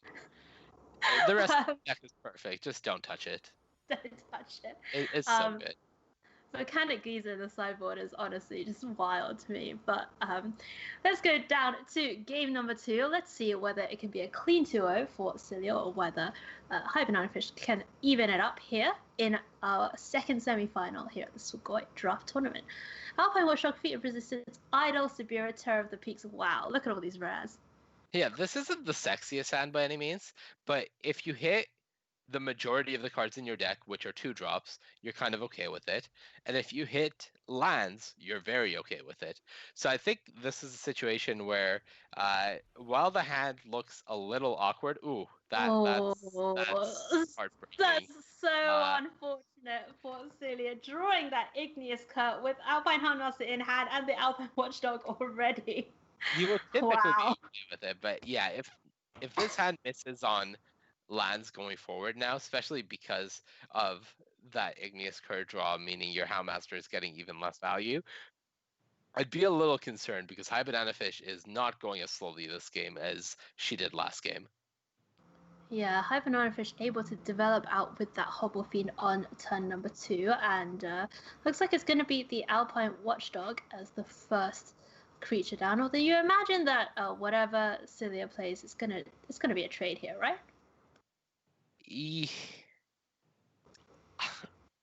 I think it's really hard for Cilia to justify trading here, considering she's the aggressor and really wants to be pushing damage through. At the same time, her game plan is just going to be playing 2 drops for the next few turns into Idol of Endurance. So maybe that's her way of thinking, that I need to not take damage. It's tough. Her position. I don't know if you have a good play. Yeah, does decide to take that trade, and not able to find the 3rd land here either. So just gonna be playing out these 2/2s in hand for now. a bit of a signal to High Banana Fish that the Igneous Curt is already in hand, given that. Yep. That Cilia wasn't able to fetch Turn it a little face up, no big deal. Wish Coin Crab now are going to really put a dent in the plan of these tutus attacking money.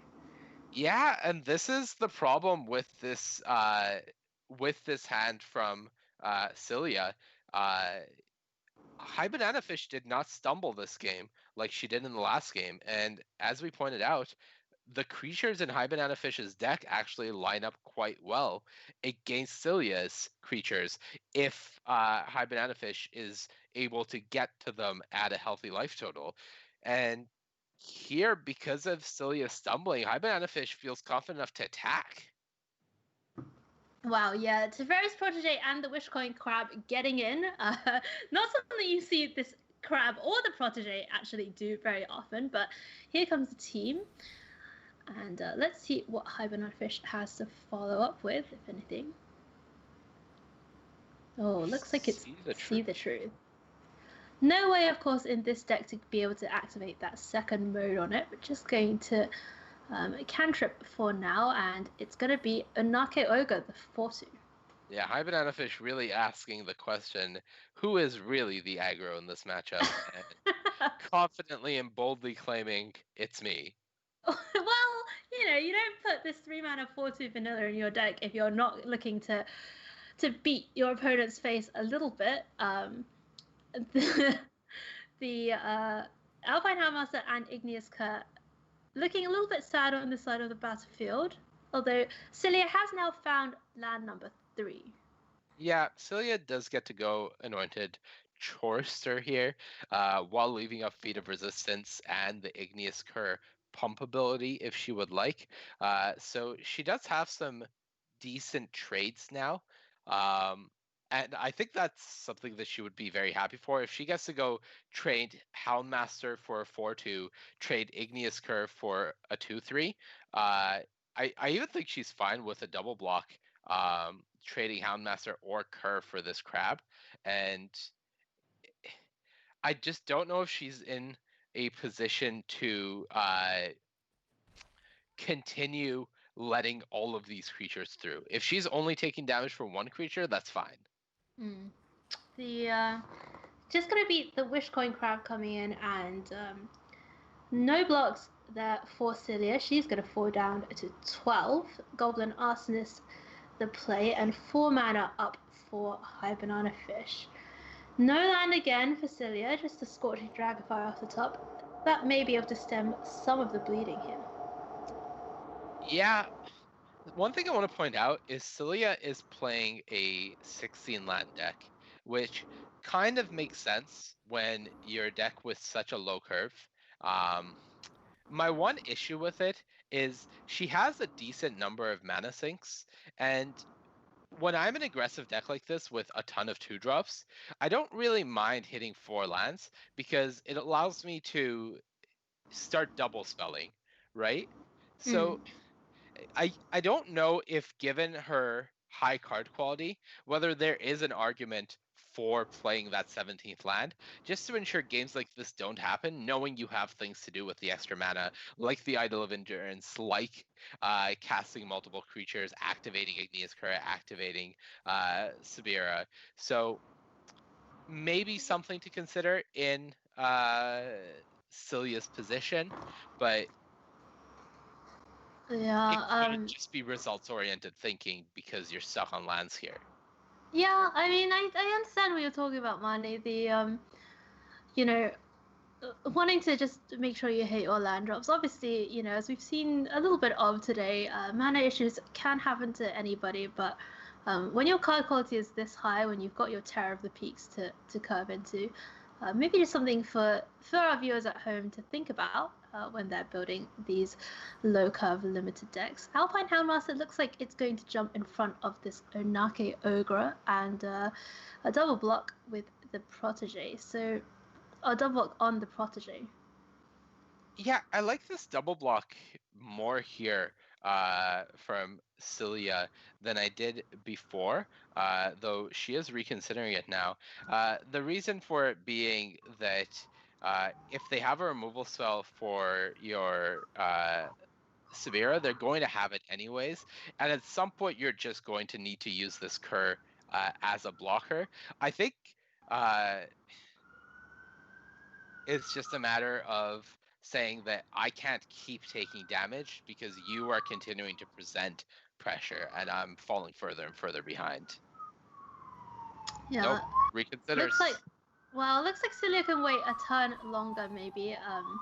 It's gonna go down to 8 from that attack. Wishcoin Crab and Teferi's Protege. Not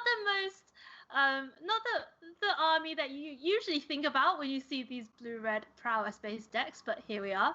Stormwing Entity is going to be the follow-up for High Banana Fish, and things really looking a little bit desperate here for Celia. Yeah, she does have the Scorching Dragonfire, so the entity is going to go down. I'm trying to think about what in High Banana Fish's deck we saw that would give Celia pause to not block with this 2/3 on one of the 2-power creatures that came in. I don't remember a way to sacrifice the Arsonist of her own, and I also don't remember something like a shock to deal a little bit of damage. All the damage sources that I recall would just straight up kill the Sabira. So I feel like Celia may have taken 2 damage there that was preventable. And if that's the case, that's a little unfortunate. I don't think there was a Sure Strike either, although I will just check, but because we did watch High Banana Fish's draft. Anointed Chorister gonna get in here for one. Gonna gain that life, of course. Arsonist does get to negate that effect with its death trigger. And back over to High Banana Fish now.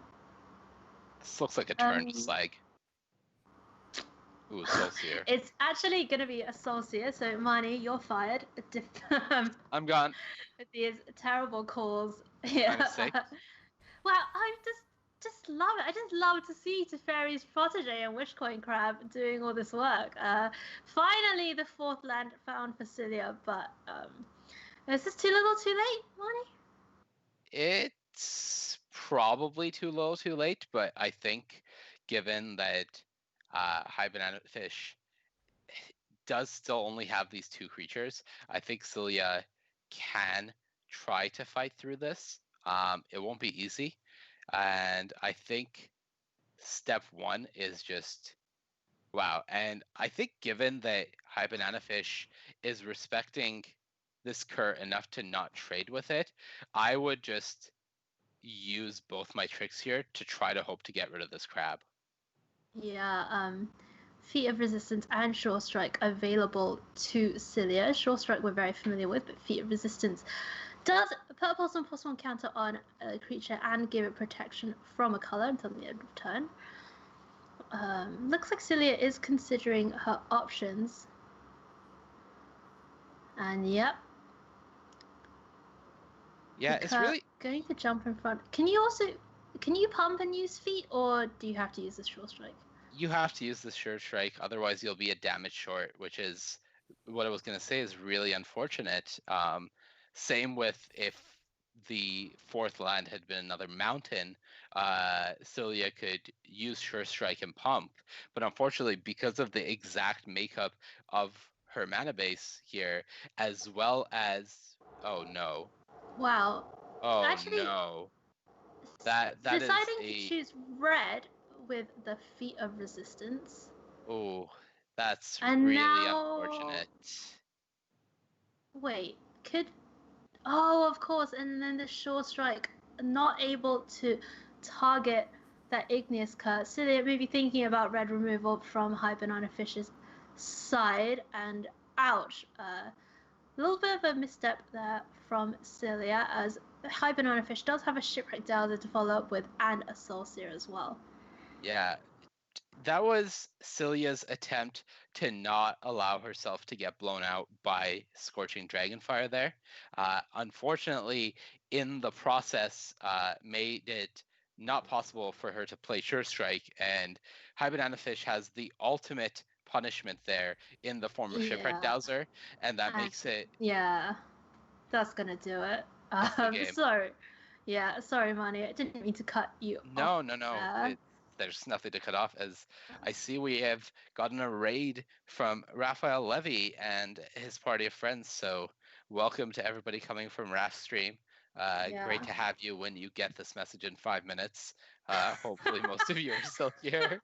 Yeah, we are streaming on a little bit of a delay here on the Swagoi Draft Tournament. Thank you for joining us if you have just joined us. We are in the semi-finals. This is the second semi-finals. Going into game number 3 between High Banana Fish and Cilia. Cilia on this red-white aggro deck, High Banana Fish on that Is It controlling strategy. Cilia stumbling a little bit on mana there in game number 2, but there is a game number 3 as a decider, and wow, are we seeing? She's thinking about adding that land. Oh, and yeah, Windscarred Crag coming in. I really like this choice. I really like this choice from Cilia. I think your deck is so good that you can afford to flood a bit, but you really can't afford to fall behind against this more controlling deck from High Banana Fish. All right, game number 3 between these players. Fear Resistance Siege Striker Soulseer, a little bit of a reactive hand here for Cilia, but does decide to keep it. Yeah. It's funny because this is the type of hand that we saw Cilia mulligan in the first game, understanding that her deck was capable of doing better and really wanting those 2-drop draws. But this time she snap chooses to keep it. Not sure if that is a reaction to last game and a correction of the course, seeing the number of lands that the hand had.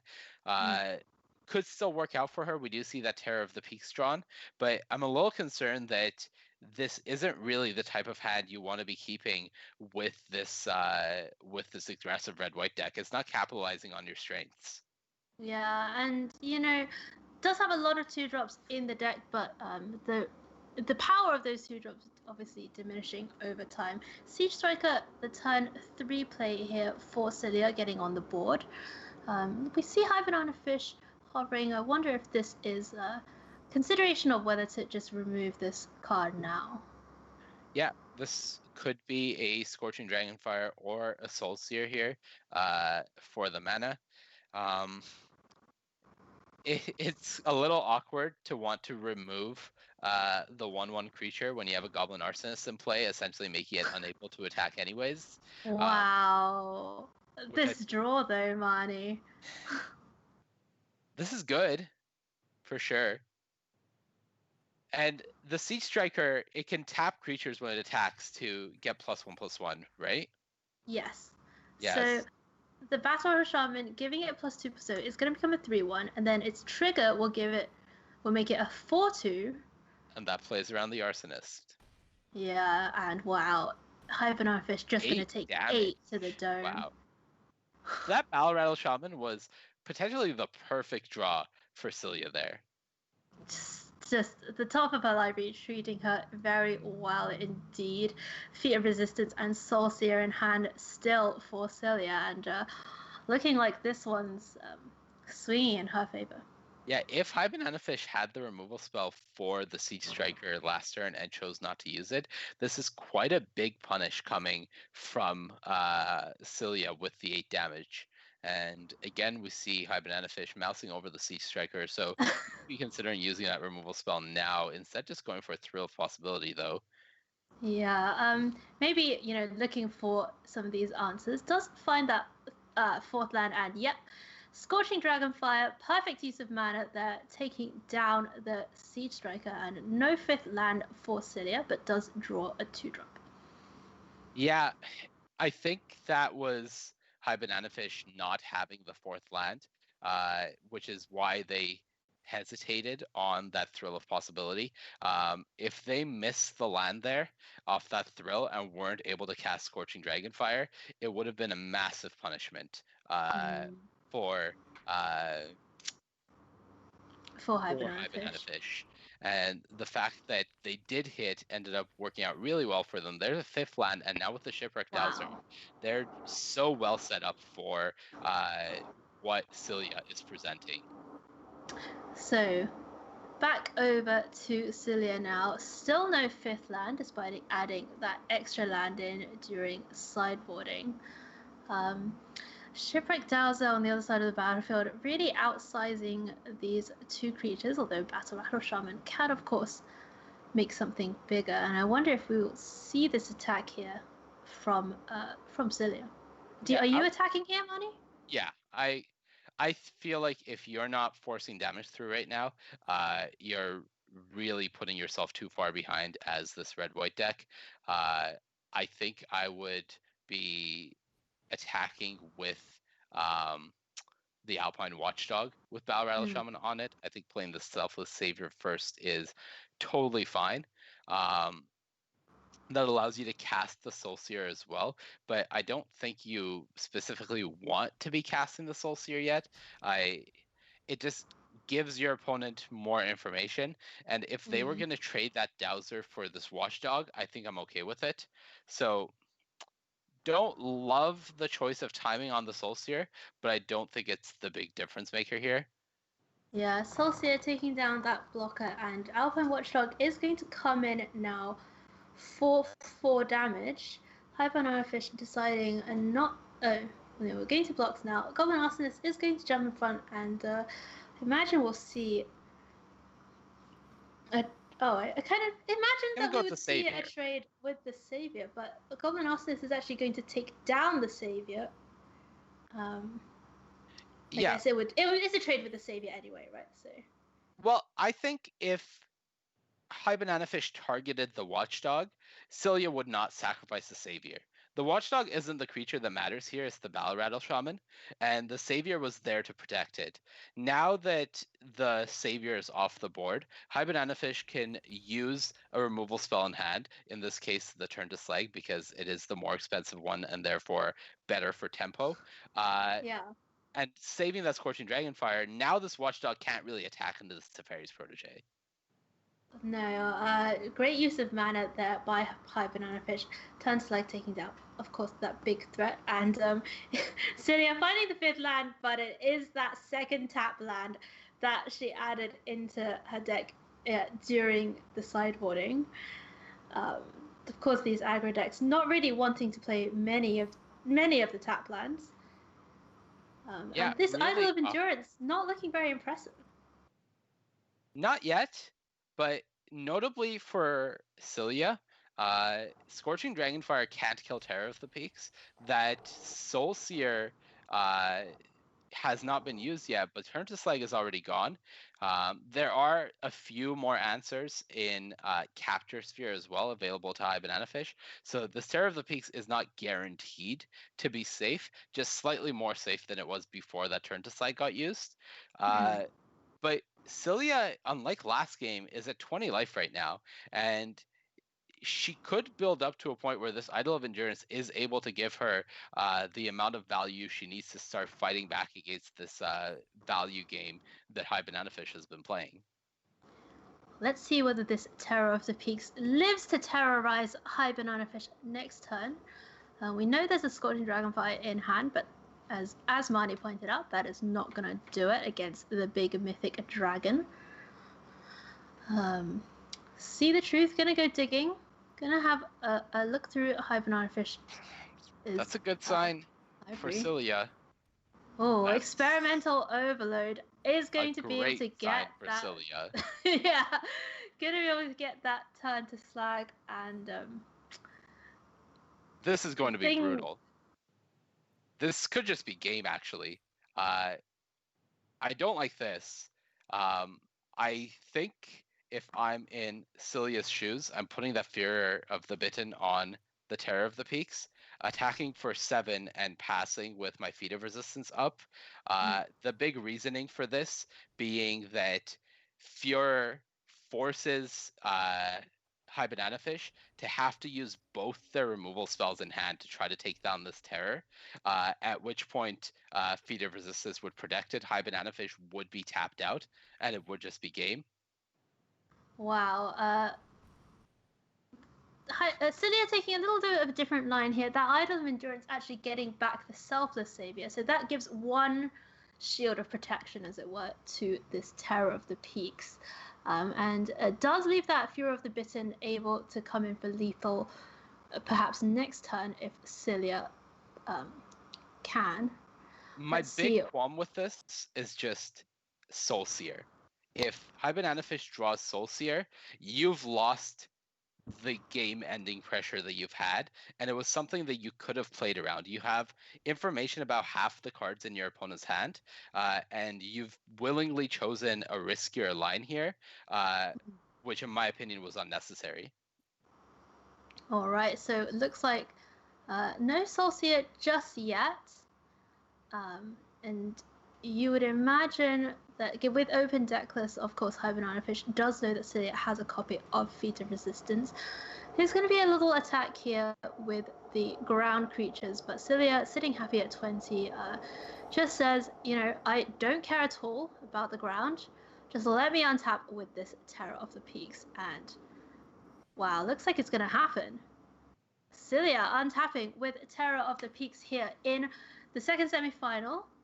Fury of the Bitten gonna go on that dragon, and can High Banana Fish do anything about it? Capture Sphere was the draw, but that's not good enough. That's not good enough. Feat of Resistance, giving Terror of the Peaks a +1/+1 counter, and of course protection from the color of Cilia's choice, and that. High Banana Fish tanking, but that's the good game. That is Cilia taking it. Geez, this Feat of Resistance once again proving how powerful it is in this M21 draft format.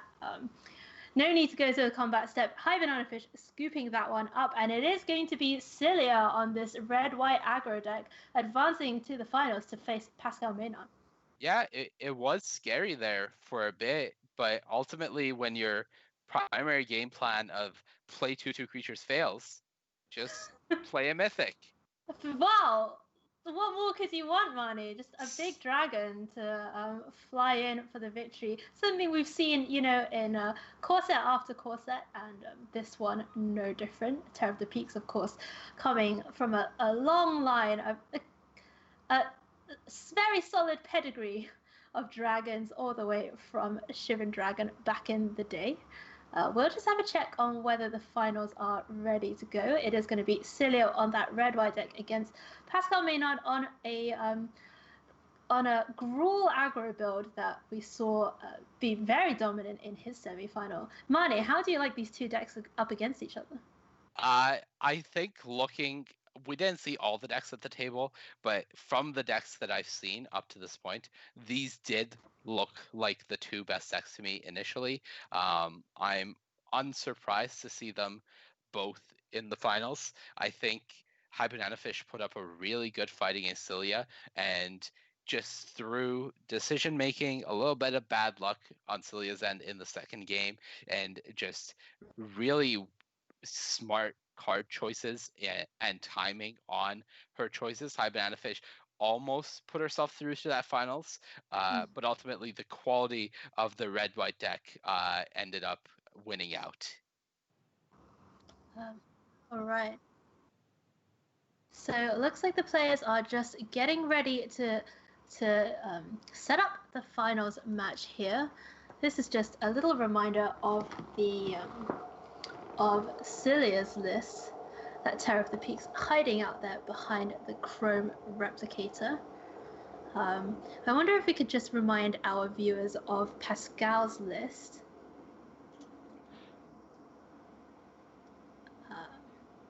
Yeah, we're going to try to get Pascal's list up here, as this is really going to be a clash of more or less optimal versions of their respective archetypes. For Cilia, the Boros aggro turn creature sideways archetype, and for Pascal, the Gruul 4 power matters archetype. I was going to say the Gruul creatures turn them sideways and attack archetype. But they're very specific creatures. They are specific creatures. They are specifically large. And wow, just thinking back to that volcanic geyser we saw in Pascal's semi-final. We saw Pascal in a position where he was almost down and out, a very low life total. Just I don't have his info. Swing in for 8 and do the remaining 6 in one huge swing in that particular match. Marnie, I just wanted to ask you about this card, Chandra's Incinerator. What do you think about it? I think it's really strong. Just in terms of raw stats, unless I'm mistaken, you're getting a 6-mana 6/6 trample if you're not able to reduce the cost through any sort of incidental means. So I think 6-mana 6/6 trample, that's a colossal dreadmaw. We're happy with that rate, and this is slightly easier to cast. So it's not the most exciting rare if you're just casting it as a Colossal Dreadmaw, but once you have a few things to take advantage of the incidental ways to make it cheaper, whether that is something like Turret Ogre, whether that is something like Leafkin Avenger, even just a shock to reduce its cost by 2 for 1 mana, get a little bit of savings in. Yeah, it requires those things to go face, but it's such a powerful tempo play if you are able to cheat it out for that cheaper cost. All right, well, let's find out how this match goes down as we go to game number 1 of our finals here at the Swagoi Draft Tournament hosted by the Mythic Society.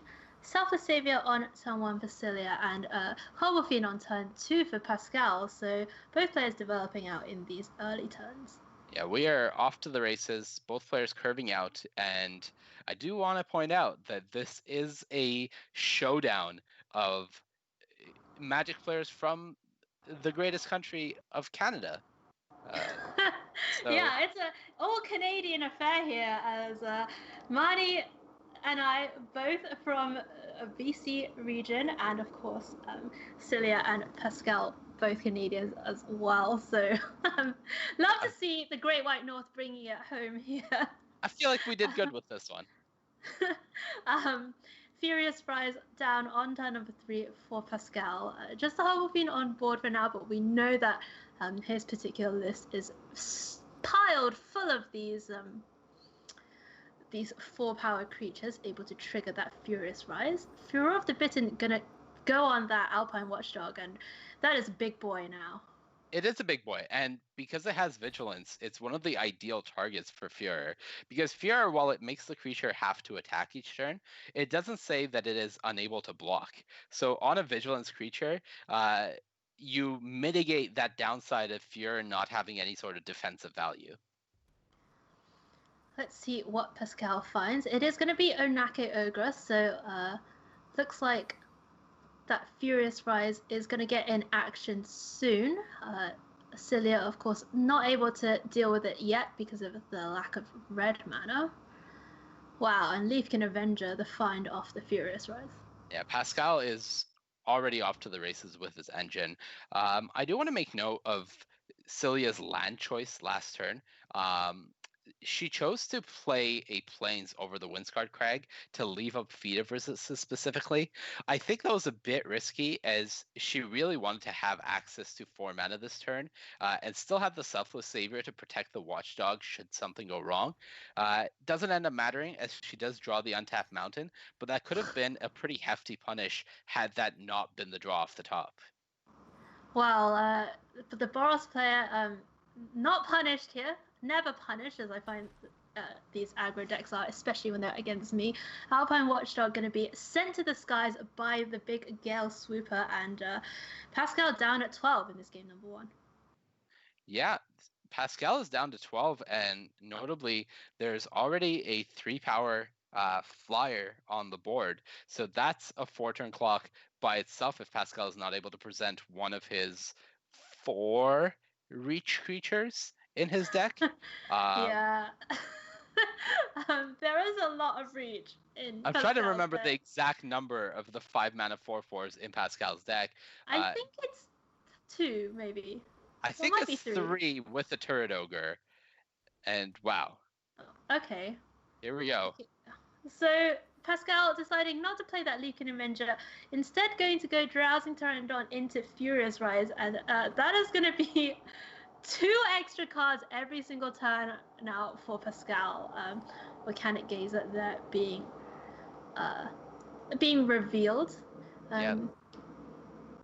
Loses his Avenger, but certainly worth it to develop another creature here, and now things are starting to look a little rough for P-Main. And rough is indeed what the Alpine Watchdog is saying as it comes in at Pascal for 4 damage. Gonna be a double block here for Pascal, and I'm just looking at Celia's hand thinking, ouch.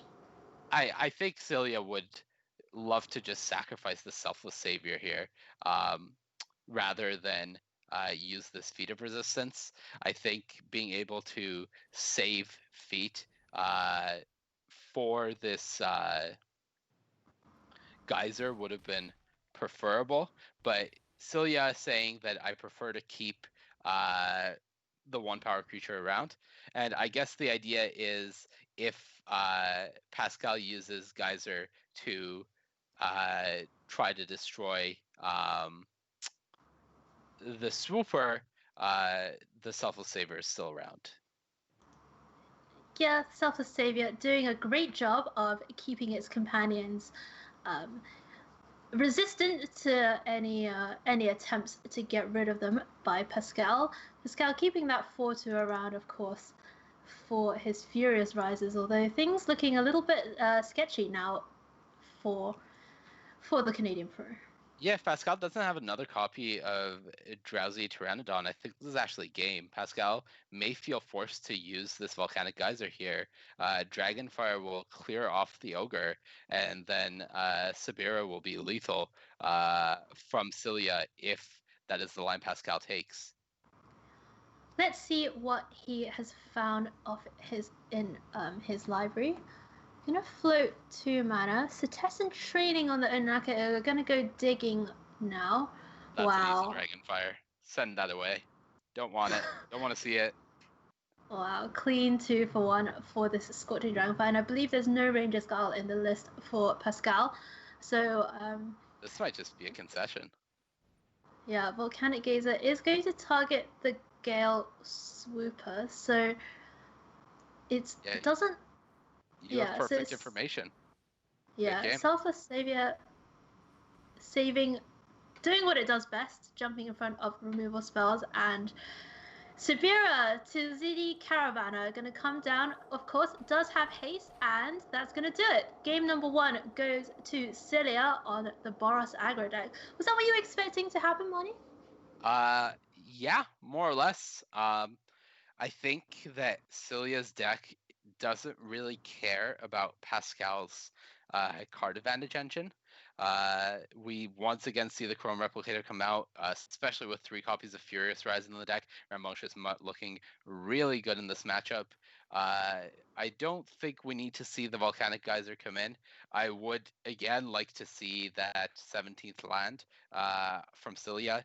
I'm not sure in what slot specifically, but probably, once again, the Containment Priest slot seems fine to me. Yeah, this just looks like business as usual for Celia on this red-white list. It's just so sweet. I honestly, like you say, Marnie, this might be one of the best decks I've seen in this format so far. Just hit after hit after hit, battle after shaman, Terror of the Peaks. Badlands Acolyte, we haven't even seen that in action yet. You know, the Houndmasters and these Selfless Saviors. Wow, Volcanic Geyser is going to get the nod here, it looks like. Oh, no.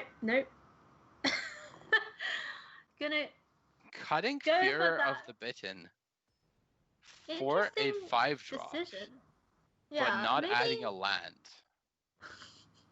Miney, you're very focused on this land situation. But, well, you know, isn't it?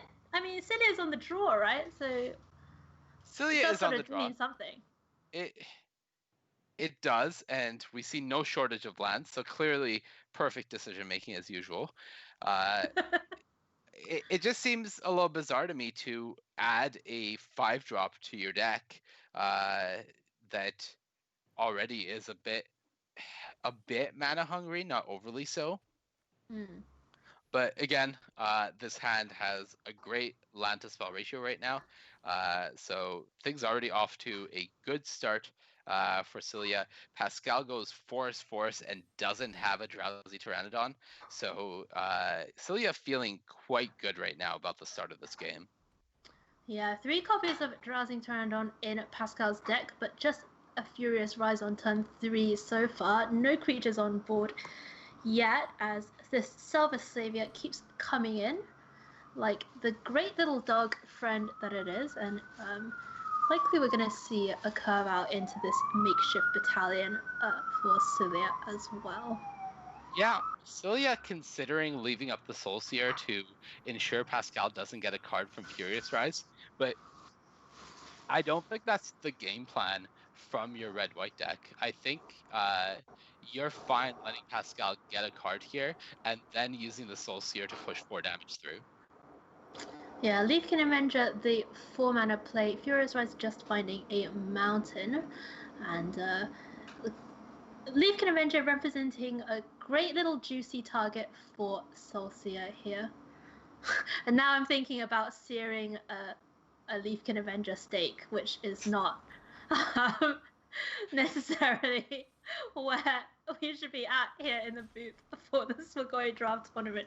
Silver Savior and Makeshift Battalion Would that coming be vegetarian? For the Leafkin Avenger steak. Is it like a Beyond burger? Well, that's what I'm wondering, right? Aren't Leafkins made out of plants? I think it's avenging Leafkins. Oh no, maybe it, I don't know. I don't think that's how it's an elemental, so it's really made of the forces of nature. Right. Plants are a force of nature. Okay, but so are animals. I don't know. I like to think of it as like a incorporeal representation of, you know, the greatness of nature, something that we in Canada have a lot of. Forgotten Sentinel, the 4/3. I'm gonna draw that card off Furious Rise, but that one does come in tapped. Yeah. And wow, Cilia thinking about the Space Fetters, but kind of awkward against Furious Rise. Yeah, I kind of love just jamming the Chrome Replicator and making the decision next turn of what you want to face fetters, what your opponent's presenting. Another Forgotten Sentinel is absolutely brutal for Pascal, as it was the worst thing he wanted to see here, as it offers absolutely no defensive value whatsoever. And now, if Cilia plays this face fetters, she's just presenting 9 damage on board, putting Pascal down to just 1 with 1 blocker. Yeah, that Makeshift Battalion able to grow itself if it has enough friends along with it. Looks like it's going to be the attacker without the face fetters. Cilia may be thinking that. Yeah, Cilia may be thinking that there is a pump available, and of course, that Sentinel has to jump in front of something anyway. Let's see what Pascal decides to do. There is still 2 mana available. I'm just want to check if he does have a Scorching Dragonfire in his deck. I believe the answer was yes. He has a Sure Strike and a Scorching Dragonfire, so I would have been a little scared of playing into that trick here. But it's not there, and Cilia gets rewarded. Pascal down to 2, and Cilia has 2 lethal attackers with a Face Fetters in hand. So if Pascal doesn't have a spell. I mean, that you've convinced me, Marnie. Pascal gonna get that Furious Rise triggers. Does get to see another card. It is just another copy of the Pteranodon, and if Pascal does not have an answer to either of these creatures, that would be the championship. Let's see whether he does. Face Fetters going on the blocker. That's game. And that's going to be a GG. Cilia taking this one down, the grand finals of the Swagoi draft tournament. 2 games to 1. No. 2 games to 0. 2 games to 0. A clean and easy sweep for the Vancouverite in the finals. Yeah. All Vancouver affair now as Pascal is eliminated. So yeah, get out of here, East Coast. West Coast is indeed the best coast for our players here, and many congratulations to Celia taking down the second iteration of season 1 of the Swagoi Draft Tournament, brought to you by the Mythic Society, and of course Pascal himself a big part of that as well. So yeah, good job to Celia taking down the finals, and that's going to be I believe it's 40% of the prize pool for Celia, and I think our prize pool was pretty decent. Nice. I think yeah. Like I'm not gonna promise, but I think it was like $300 or so. So very well done to Celia. Pascal's deck, very powerful indeed, but we did just see it fall a little bit behind in the face of this aggro strategy. Yeah, Pascal's deck is one that is able to really snowball the game away if he's able to get a hold of it early on with things like Pteranodon, etc. Unfortunately for him, here in the finals, he didn't really get that foothold in either game, and the Furious Rise game plan is not going to work against this Boros deck that is going faster than you. Yeah, Boros aggro really taking down this Swagoi Draft Tournament in very short order indeed. Congratulations again to Celia. Thank you to you. Thank you to all of our viewers out there for joining us. Thank you to everyone who rated us. Jim Davis, thanks to Raphael Levy for rating us as well. If you would like to play in one of these tournaments, do keep your eyes out, because this season of Swagoi Draft money sold out in 24 hours flat. Like, there were 32 slots and we sold out instantly. So there's a huge appetite out there, we know, for more limited tournaments, more limited events. So keep your eye out. Do follow Swagoi on Twitter for that as well. And just wanted to highlight, of course, some of the events that the Mythic Society has coming up as well. I believe it is the Set Roulette constructed format coming up next weekend on July 19th, and the Arena Community Cup as well the week after that, which the format is going to be historic for that one, I believe. Ooh. Don't quote me on that. So yeah, it was exciting. Historic for the last one as well, and we think it's going to be historic again. And of course, if you want to have access to these tournaments, which do have very cool prize pools, do have coverage from the likes of myself and all of our other awesome casters here on the Mythic Society, you've got to subscribe to this channel. And if you subscribe to this channel, that will get you entry into all of these awesome. All right, so that's going to be it from us here today. Thank you, Mani, for joining us for this event. I hope you had a good time. Always a pleasure. I had a great time. I got to enjoy some M21 limited action and cast with one of my favorite co-casters, so it was a lot of fun. I really appreciate being here. Love to have you here with us, Mani, and hopefully we'll get to do it again sometime soon. As for us, that's going to be it for us for today. We are going to be raiding Sidetrack, who is somebody that has actually been a producer on a lot of these Mythic Society events behind the scenes, and they've got their stream going on now. So